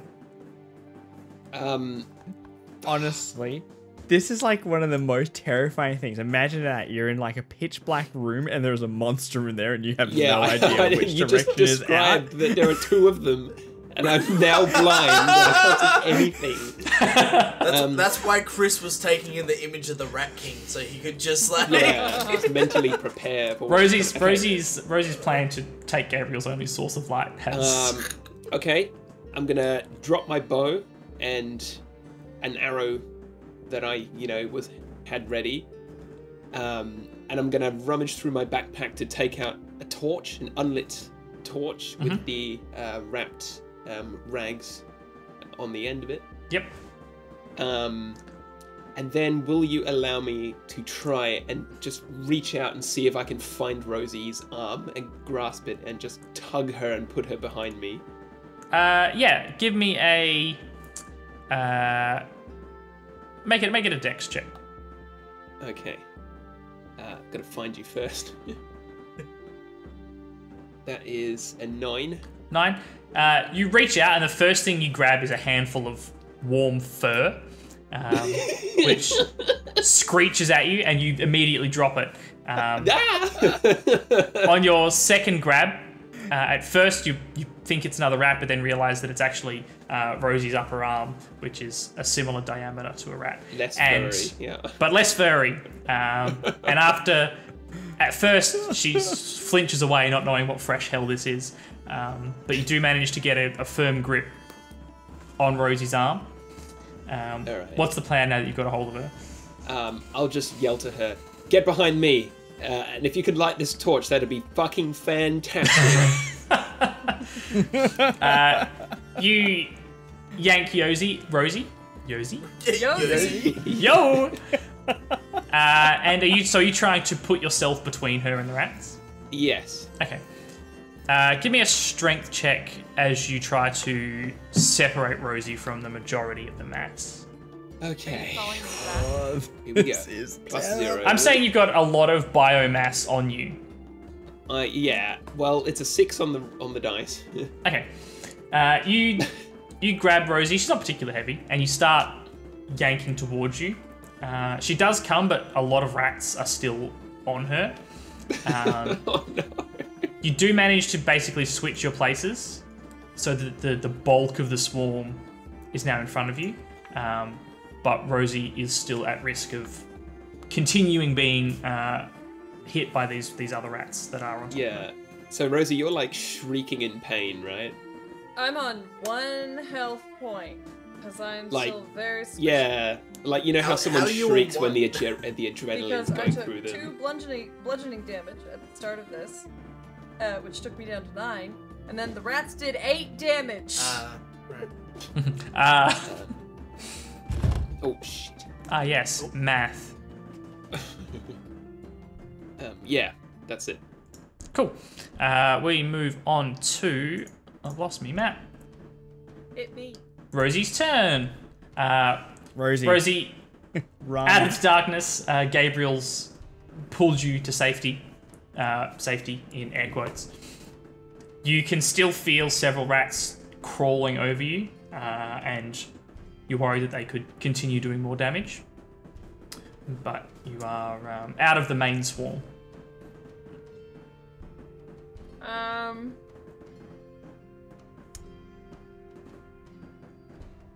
Can I do a little, like, barrel roll backwards to A, try and shake off some of these leftover rats, or smush them? I'll take either at this point. And B, to kind of extricate myself from the situation a little bit. Okay, give me a acrobatics. Thank you. Thank you. Dude, this is Rat City over here. We are getting ratted. 13. 13. You managed to flick off the last few rats crawling over you, or at least the ones that you could feel actively digging into your flesh, and can use this as an opportunity to take a step backwards if you'd like. Okay. And I'm going to go into my bag and grab my tinderbox out. Yep. Oh, you're a saint. And with that, I attempt to light the torch. Sure. I won't make you roll for that. After flinging off the chunkiest of the rats on you, you sort of give a shiver and feel the pain set in from this multitude of wounds. But you shake it off, put the torch between your legs, and manage to strike some flint onto it, and it quickly catches. Gabriel, you're not so sure that you're happy about the light now that you can see its reflection in the eyes of approximately 500 angry, hungry rats in front of you. Oh god. Hadrig, you're up. You can see this swarm directly across from you now, turning the bulk of its attention on Gabriel. And although you're not currently looking at it, you're pretty confident that there is a rat the size of a German Shepherd pretty close. Fucking hate this. German Shepherd! When you said dog, I was thinking, oh yeah, maybe like a small beagle. Bro, the swarm of rats are all about the size of chihuahuas. If we want to if we want to go dog scale, right? Rosie's just lit the torch, and I look up over at Rosie, and she is not looking well. Like, she is looking grim. So Got a bit of a grey face going on. I'm gonna move over here. Yep. Which will probably provoke an attack of opportunity from the black rat. No, it hasn't quite rounded the corner yet, so you're okay. Okay, alright, cool.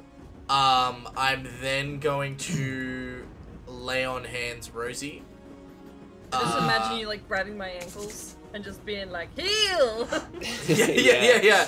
Like, I attempt to put my hand onto Rosie, like one of her ankles or something, yep. And just fill her with all 10 of my lay on hands points. Blah! Yeah. Blah.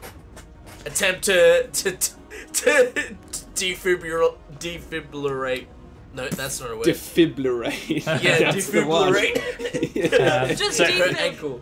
Just say Yeah. defib, it's easier. Hit her with a defib on her ankle. Nice. So how much healing is that? So that's 10 hit points. 10 hit points. Oh, that's a good one, Bat. Achilles here! Rosie, just as the light sparks, and even for those of you with dark vision, the light adds colour to this black and white night vision world that you've been seeing. As it sparks to light, you can see in blessed full colour running towards you, Hadrig. And as he does, he reaches out, grabs you, and you just feel this warmth pulse from his hand and wash over you immediately. The pain subsides from these multitude of cuts and scratches, and you feel immediately a whole lot better. Yeah, that fully heals me. Like, I'm back up to max.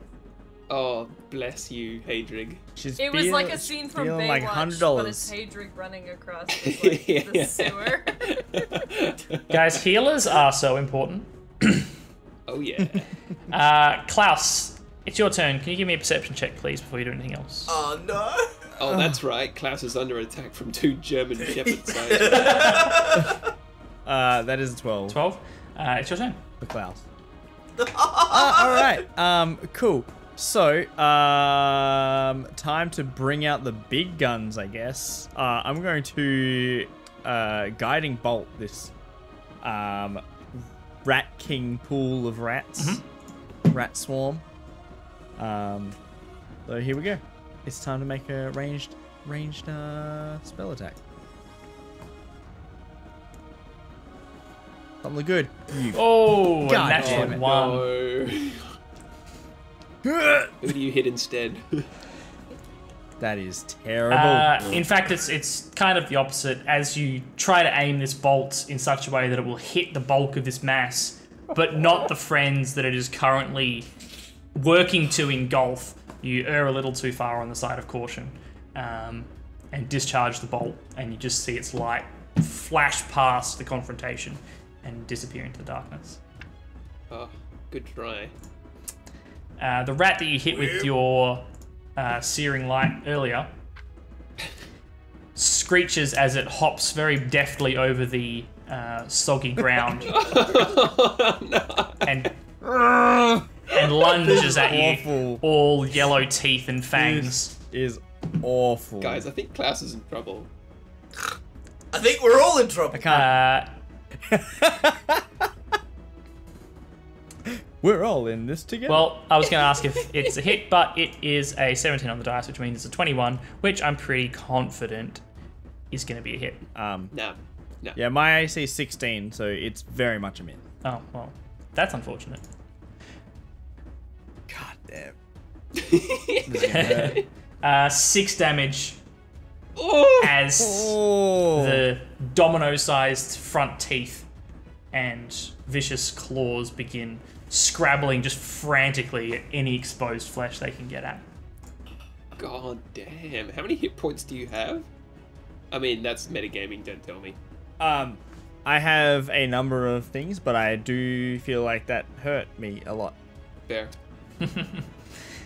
The swarm turns its hive mind upon Gabriel and begins rushing. It's almost not had to move. It's just constantly attacking this space of wall, trying to get up as the target up there changes, and pulls out. Ooh, a natural 1. Ooh. Perhaps somewhat separated for a moment as those rats that were still clinging to Rosie rushed to rejoin the main swarm. The swarm seemed weak and disorganized for a moment, and Gabriel, if you'd like an attack of opportunity against them, I'll allow it. Okay, well, I'm holding a torch, so... No, you're not. Actually, Rosie's holding the torch. She took that to light. So currently okay, you're not holding right. anything, but Yeah, if that's you true. have a melee weapon you'd like to draw, I'll allow you to have done that. Punch the rats. Or just punch him. Just go to town, man. Just grab Yeah, a rat and squeeze it until it pops. I'm just... It's a bit visceral, but... I'm just gonna wind up my boot and just, like, kick the closest rat or rats that are on me. Okay. So, unarmed So, attack, Unarmed strength-based. strike. Reese, do you mind refreshing my memory? Yes. Unarmed strikes are just a roll plus strength, are they? I believe so. Yeah. Yeah. Well, So it's a D20 plus your strength mod. uh-huh. No proficiency. Add your proficiency. Why not? Okay, well, my strength is 0, so I'm just gonna roll a I d20. think you're only Add gonna two. do 1 damage if you Yeah, hit, at so most. that's I mean, this is just... yeah. just to try and, you know. Well, that's 14 on the dice. Yeah, that's a hit. Good job. Woohoo! Nice. 1 damage. Woo! Yeah, I'd probably kick 1 rat. So overall, I have found it. On a hit and unaverage strike deals bludgeoning damage to 1 plus strength modifier. oh, so, Oh, 1 okay, plus so 1 strength plus modifier. 0. Woohoo! So 2 damage. Oh. Nicely done. Cool. You don't see the blow land, but you hear a squeak and something warm and soft bounces off of your fist. Or was it your boot, sorry. Yeah. Yeah. A rat just goes over my head. You hear a thud on the far wall as something has been Oh, football kicked kind across of the bad. room. The large rat that you saw, Hadric, has now stalked its way around the corner. Oh, go away.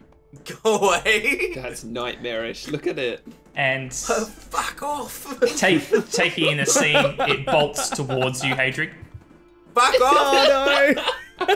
It can run diagonally. and lunges. No, no. Oh, that die Poseidon rolled on quakes the before 19 him. and then plopped onto the natural 1. I'll allow you an attack of opportunity against this rat as it throws itself towards you. It's a good thing these rats are shit at combat. Bro, I so want you to slice it out of the air. Dude. Oh! 24. 24! Bro, roll me some damage and roll high. Let's go. Please. D10 It's gonna plus skewer 3. itself on your halberd. Oh, that would be brilliant. Just It like brilliant. dives and impales itself. That is a Ooh, 10. okay. A 10! Oh, yay. Oh, nice. Yes, 10 Oh. damage. 10 slashing damage. You look No up, way. one hand still on Rosie's ankle, and you turn back to try and reassess the field. And this, again, German Shepherd-sized rat with these evil yellow eyes that you last saw stalking slowly around the corner, you now see sprinting towards you, flinging itself off of the ledge, all teeth and claws bared. And you just, without even thinking, throw that hand back on your halberd and swing and catch it as it's mid-air, mid-lunge towards you. And you feel the blade dig almost all the way through this rat. It stops when it hits its spine as it stops dead on your blade and then slides down and plops into a bloody heap onto the floor in front of you. Bloody Alright. good job, Hadrig. That's gross, but nay. 3 cheers One- for one Hadrig. rat down. Thank you. Hip hooray. All of you take a moment in the heat of battle to see this incredible swing and one shot on this enormous rat that was definitely rattling you guys for a minute.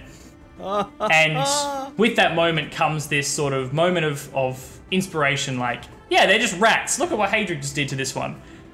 We're fine. There's you know, there's hope here.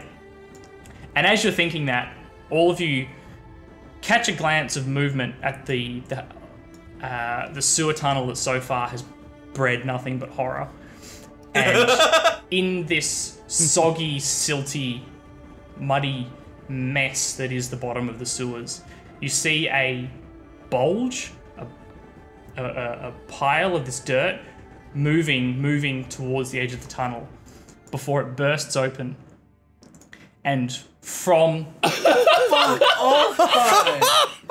the mud and dirt, You piece of shit. a muscular, semi-humanoid being with the head, claws, and teeth of a rat pulls itself and stands on 2 legs, flexes its chest as these rippling muscles beneath the fur are visible, and shakes the muck off, crouches and hisses this vile rat hiss at the group of you. And Okay, that is what the where fuck, Kai? we are going to end the session tonight. Oh, fuck. Oh, God damn it. Kai's just what? like, you kill the rat man, and here comes Rat God. Where does it end? yeah, fucking Master Splinter over here. When are the 4 Ninja Turtles gonna show up in the next phase? Yeah, and save us. So, congratulations on the first session Thank you. of Dungeon Crawl. I don't like ending mid-combat, but this combat could spin on a little while longer. And seems like a good place to Kye's end. like, I got 20 more rats to go. As big mate rat bursts out. This is phase 3. He's so swole. He's jacked. He's at least as tall as Rosie, and way more swole. Just because unfortunately He looks bigger than me. Because unfortunately I've got a smidge of experience with this. Should I privately ask if I could guess what this is, or should I just guess? Hey, you can just guess. I won't confirm or deny. All right. Well, Bro, he's wearing pants. it's a humanoid rat. I'm pretty sure it's a were-rat. Like Interesting a- hypothesis. Someone who turns into a rat once a month on a full moon. In my last campaign, my dungeon master, I think, got a little lonely not playing a character, so he created an NPC that he technically played. Yeah, DMPCs. Yeah. You know what? Let's DMPC. continue this discussion over at the table so I can start things off by saying hello, everyone in chat. Thank you for popping in. Sorry, we had the focus timer up and couldn't say hello, but big thanks to Roboido for the 250 bits, just saying hi and bye. So I know you're gone, but maybe you'll see this in the VOD, so thank you very much. We love you. No Guy 150 followed. Thank you very much for that. And Ardana with a raid. Welcome on in. Thanks for joining us. If you haven't seen us before, we are Nerds of the West. We are a group of streamers from Perth. We do all sorts of fun things like board games, video games, and role-playing games like Dungeons and Dragons, which we are playing tonight. You guys have jumped in just at the tail end of the second half of our two-part dungeon crawl today. The previous sessions have been a lot of role-playing, talking, investigating. It's time to get some use out of those weapons and those hit points that you guys have been hoarding for all this time, right? And what better, for a group of adventurers than some rats? Just some rats. Nothing special about these rats. Except for the humanoid flexing muscle rat That's coming the out rat. doing the bicep dance. Yeah, he's like taking his pre-workout. You never seen? Dude, he's wearing pants. You never seen what happens if you He's wearing feed pants. a rat protein powder? They get jacked, bro. Yeah, they get jacked. Jack the rat. So Oh my god. I'll be honest. I did expect you guys to wipe out a few more of the rats a bit quicker, but that's okay. It built up the suspense. But rats are hard, mate. At least Reese did something. God. Yeah, I hit 1 for 1 damage, and then I nat 1 and missed completely with my big spell. Honestly, that was beautiful though. I just love the image of Hadrid turning and just seeing this thing like pounce off of the ledge Yeah. and just dissecting it midair. I love it. Oh, I so killed good. a few rats with my fire maneuver. You did. If you'd rolled a little higher on the damage, I would have probably let him stay alight and give you guys some light, or give Gabriel some light specifically. Gabriel, do something. I'm fucking blind. You guys always have forget been- sometimes that I don't have fucking dark vision like That's you do. why you need Oh, to announce it when mate. you enter a room, so we know. Yeah. when I you know. enter. You guys, I've had this map planned out for a while, obviously, and every time you guys have been going off on the dark vision tangent, and I have dark vision, and why do you announce dark vision? Dark vision never gets used. I was like, oh, poor Chris. They're in for a Poor Chris is in for a dark old time when it Oh, does yeah. become But it's necessary. fine. Rose has got my back. Yeah. It turns out I have a candle in my pack too. Reese has like 15 candles, doesn't he? How many candles are in Hadrig's backpack? I have 9 left. I also have a tinderbox, a censer, which is like a priest thing. Priest 2 thing blocks for of incense. Dude, why don't you just So when this is done, you can cleanse consecrate? us. Yeah, consecrate the sewers. Yeah, and then the rats can't come in. We'll just light some incense and it'll be great. Yeah, Never get choose right on characters without dark vision. I mean, that's a fair call. Dark vision is very helpful, but we can't all be so lucky. This is probably the first encounter that I've ever been in a dark environment and not had torches. because otherwise normally you just always have torches. But we also normally have more characters who don't have dark vision, and there's only like one. Whereas in this party, it's like 3 dark visions and one human. Can I just clarify? Was that Gabriel's only torch, Chris? Yes. Oh boy. Don't lose it. Yeah, it's going to be like the opening to Breath of the Wild. Yeah, you all might want to over take again. it off of me because I'm about to start swinging it at rats. Beck's like, round 2, and lobs it into the pile of rats. Yeah, might be just still- like there the still might be only some other oil. lights. Hey, First one was my lantern, and she's like, "Ha! Throw that away. Please light this torch. I Sorry. can't see. no, Sweet fire weapon. You've still got Here we the go." lantern. I just took the candle from the inside. That's true. Look, maybe we can use the rats on fire as sconces. Oh god. That is morbid. You are twisted, man. I thought of something far more morbid, and I will not be saying it on stream. Thank you. Is it a rat king? No. Oh my god. That one's gonna Remem- stay locked in the memory vault of despair. Yeah. Remember, can't go back guys, now. if you want nightmare fuel, Google Rat King. But Trust fair me, warning, it it may is. have scarred Chris for life. So Have genuine Reddit's content RI warning. bleach. It's pretty Yeah, gross. yeah. Like, it is real life eldritch horror. Yeah. It is. It's probably as I close as found- we've got to like a Shoggoth in real life, right? I Those found are- out about it through a Stephen King story. So Those are Oh, rats yeah. that sold the old ones, and we're like, nah. yeah.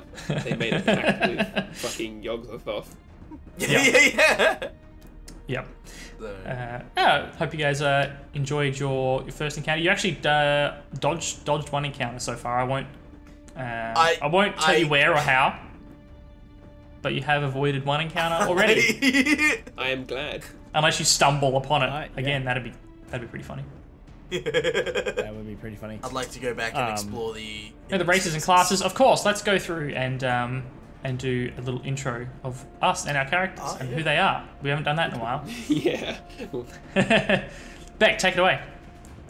Sure, it's in the middle of yawning. I am Beck, try again.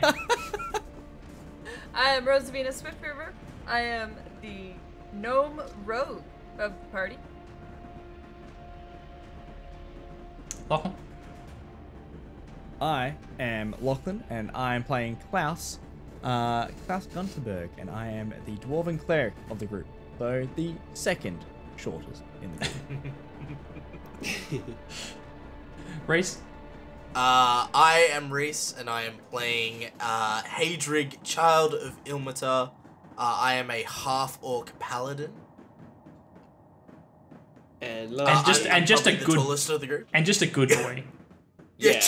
I'm bad the at Rat being King bad. killer. One of the first things that Reese's character said was, "I'm not good at being bad." Oh, it's so sweet. Chris, last but not least. But you know what? He's gonna get a.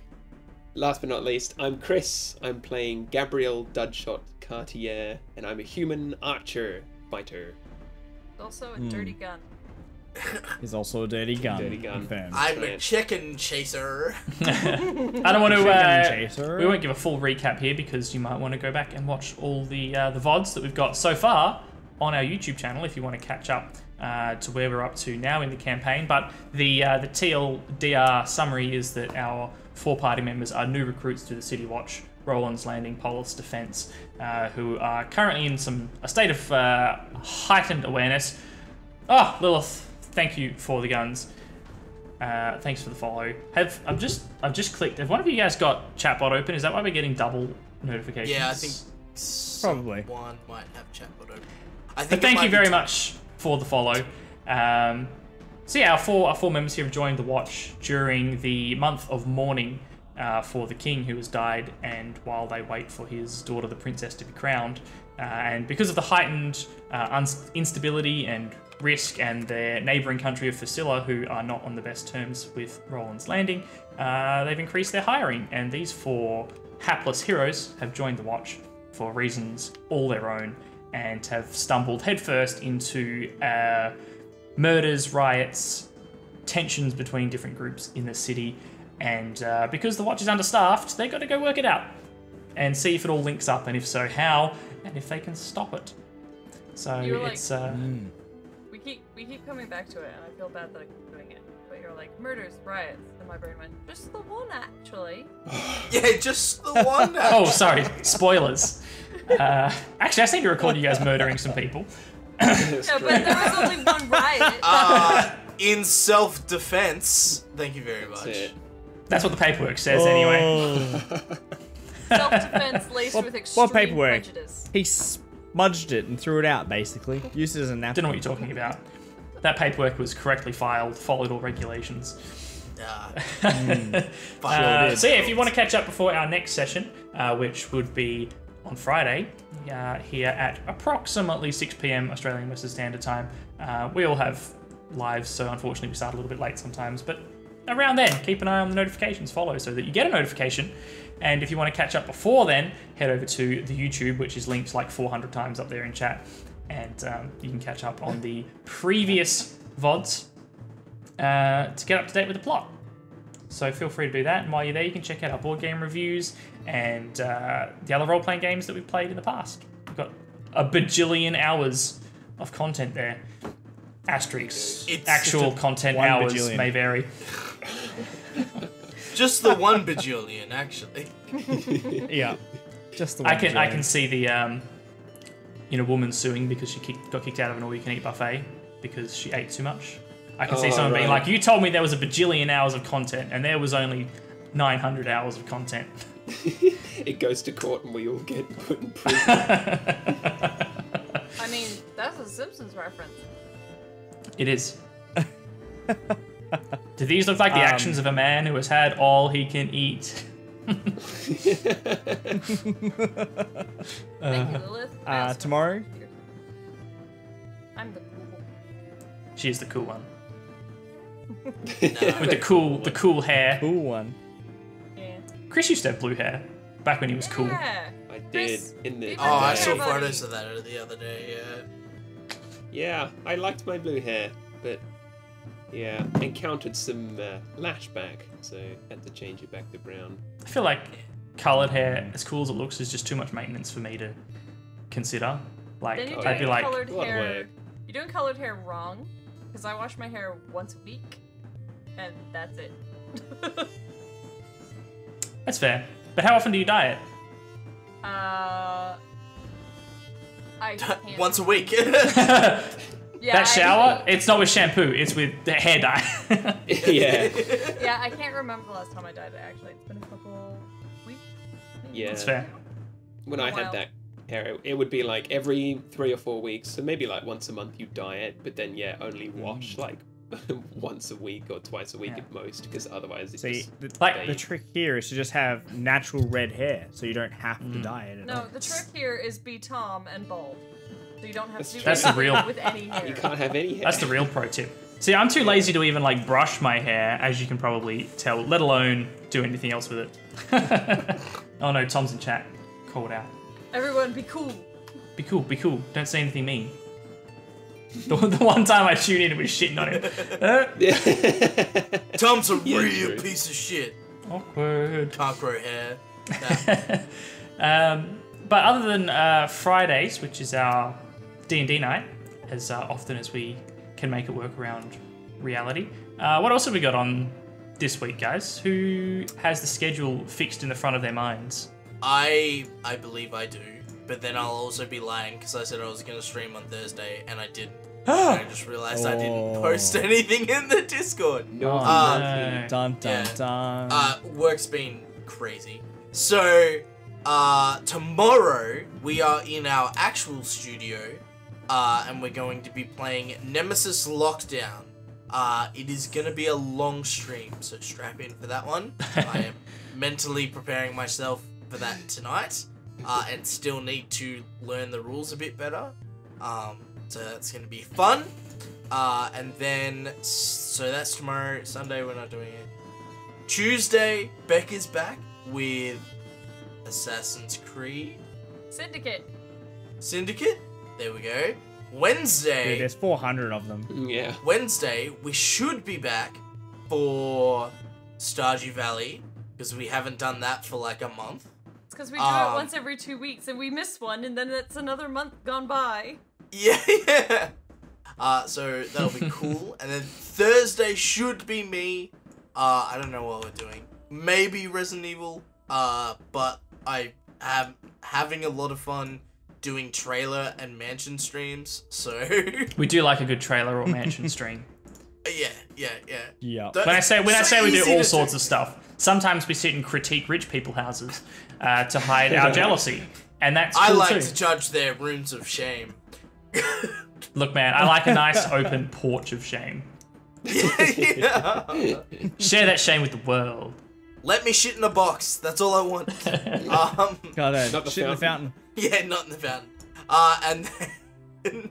And then on Friday we're back with D&D. But sometimes things change. So if you want to know when we're going live, join our Discord in the chat. Hold on, Discord. Not Discord. And then you'll know what we're doing and when, unless Reese doesn't stream and doesn't tell anybody about it again. But Yeah. we play fast and loose. We play fast and loose with all sorts of things. Rules, stream times, just life in general. We make it up as we go along. Chaos stream. Chaos stream, right? Chaos stream. Let's go. Tom, it's what you always wanted. It's coming true. Don't let him have it. Alrighty, guys. Well, thank you all for being an excellent party as always, and I had a lot of fun. Even though we don't, we try not to get bogged down in combat every session. It's fun when it comes up. It's nice to just throw handfuls of rats around sometimes. You know, just True, yeah. just by the fistful. just a lot of rats. Have any of you guys So got many rats. suggestions for raids? Otherwise, we've got Jerdman playing Dinkum again, which was a pretty cool game. The Australia meets Stardew Valley meets like Animal Crossing thing that's pretty popular at the moment and was made by a single developer, which is pretty crazy. Nice. So unless you guys have got any other channels you were thinking about raiding. To be honest, I haven't off even my looked head. at Twitch. I got nothing on my list. I was gonna say someone's playing D&D, but it's us, so. Oh, Grizz is playing Call of the Lamb, new Devolver game. I do like some Devolver. Devolver Digital is a heck And of a I don't think publisher. we've rated Grizz for a while. Let's do that. Grizz. Grizzly Gaming 86 we're going to go check out. Devolver Digital are just lunatics, and I love it. They put One of out, my favorite gaming companies. They put out a lot of crazy Yeah. games, but most of them are pretty great. Like, there's just some really good games out there. Devolver Digital and like Annapurna Interactive are my top two at the moment.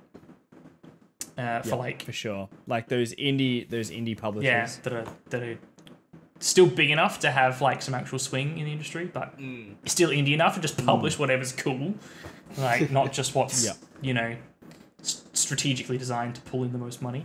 I'm gonna kick off this raid, which should start quite soon. Have you guys got any final words before we leave these wonderful people? Thanks for joining us. Yeah, thanks for hanging out. It's a lot of fun. Thanks for, I'm Thanks for I'm witnessing. fine. thanks for Yeah, almost validating our TPK. parents' disappointment in us. Yay! God damn. We love It'll playing. be a job we love one having day, you. Dad. We'd be playing D&D regardless, but having you guys here makes it so much more fun. So thank you very much. Hope you enjoyed. Hope to see you here next time for our next session of Rolands Landing Polis Defence. Have yourselves a lovely evening, morning, whatever it is, and say hi to Grizz. Give him the finger guns for us. Thank you, and goodbye. Bye. Bye. Blimey, what a stream. Let's turn these lights off. Oh, I can see. Oh, well done, Kye. That was fun. Do you guys clap? Are we when gonna you stop our recording? Yeah, let's stop recording. Two secs.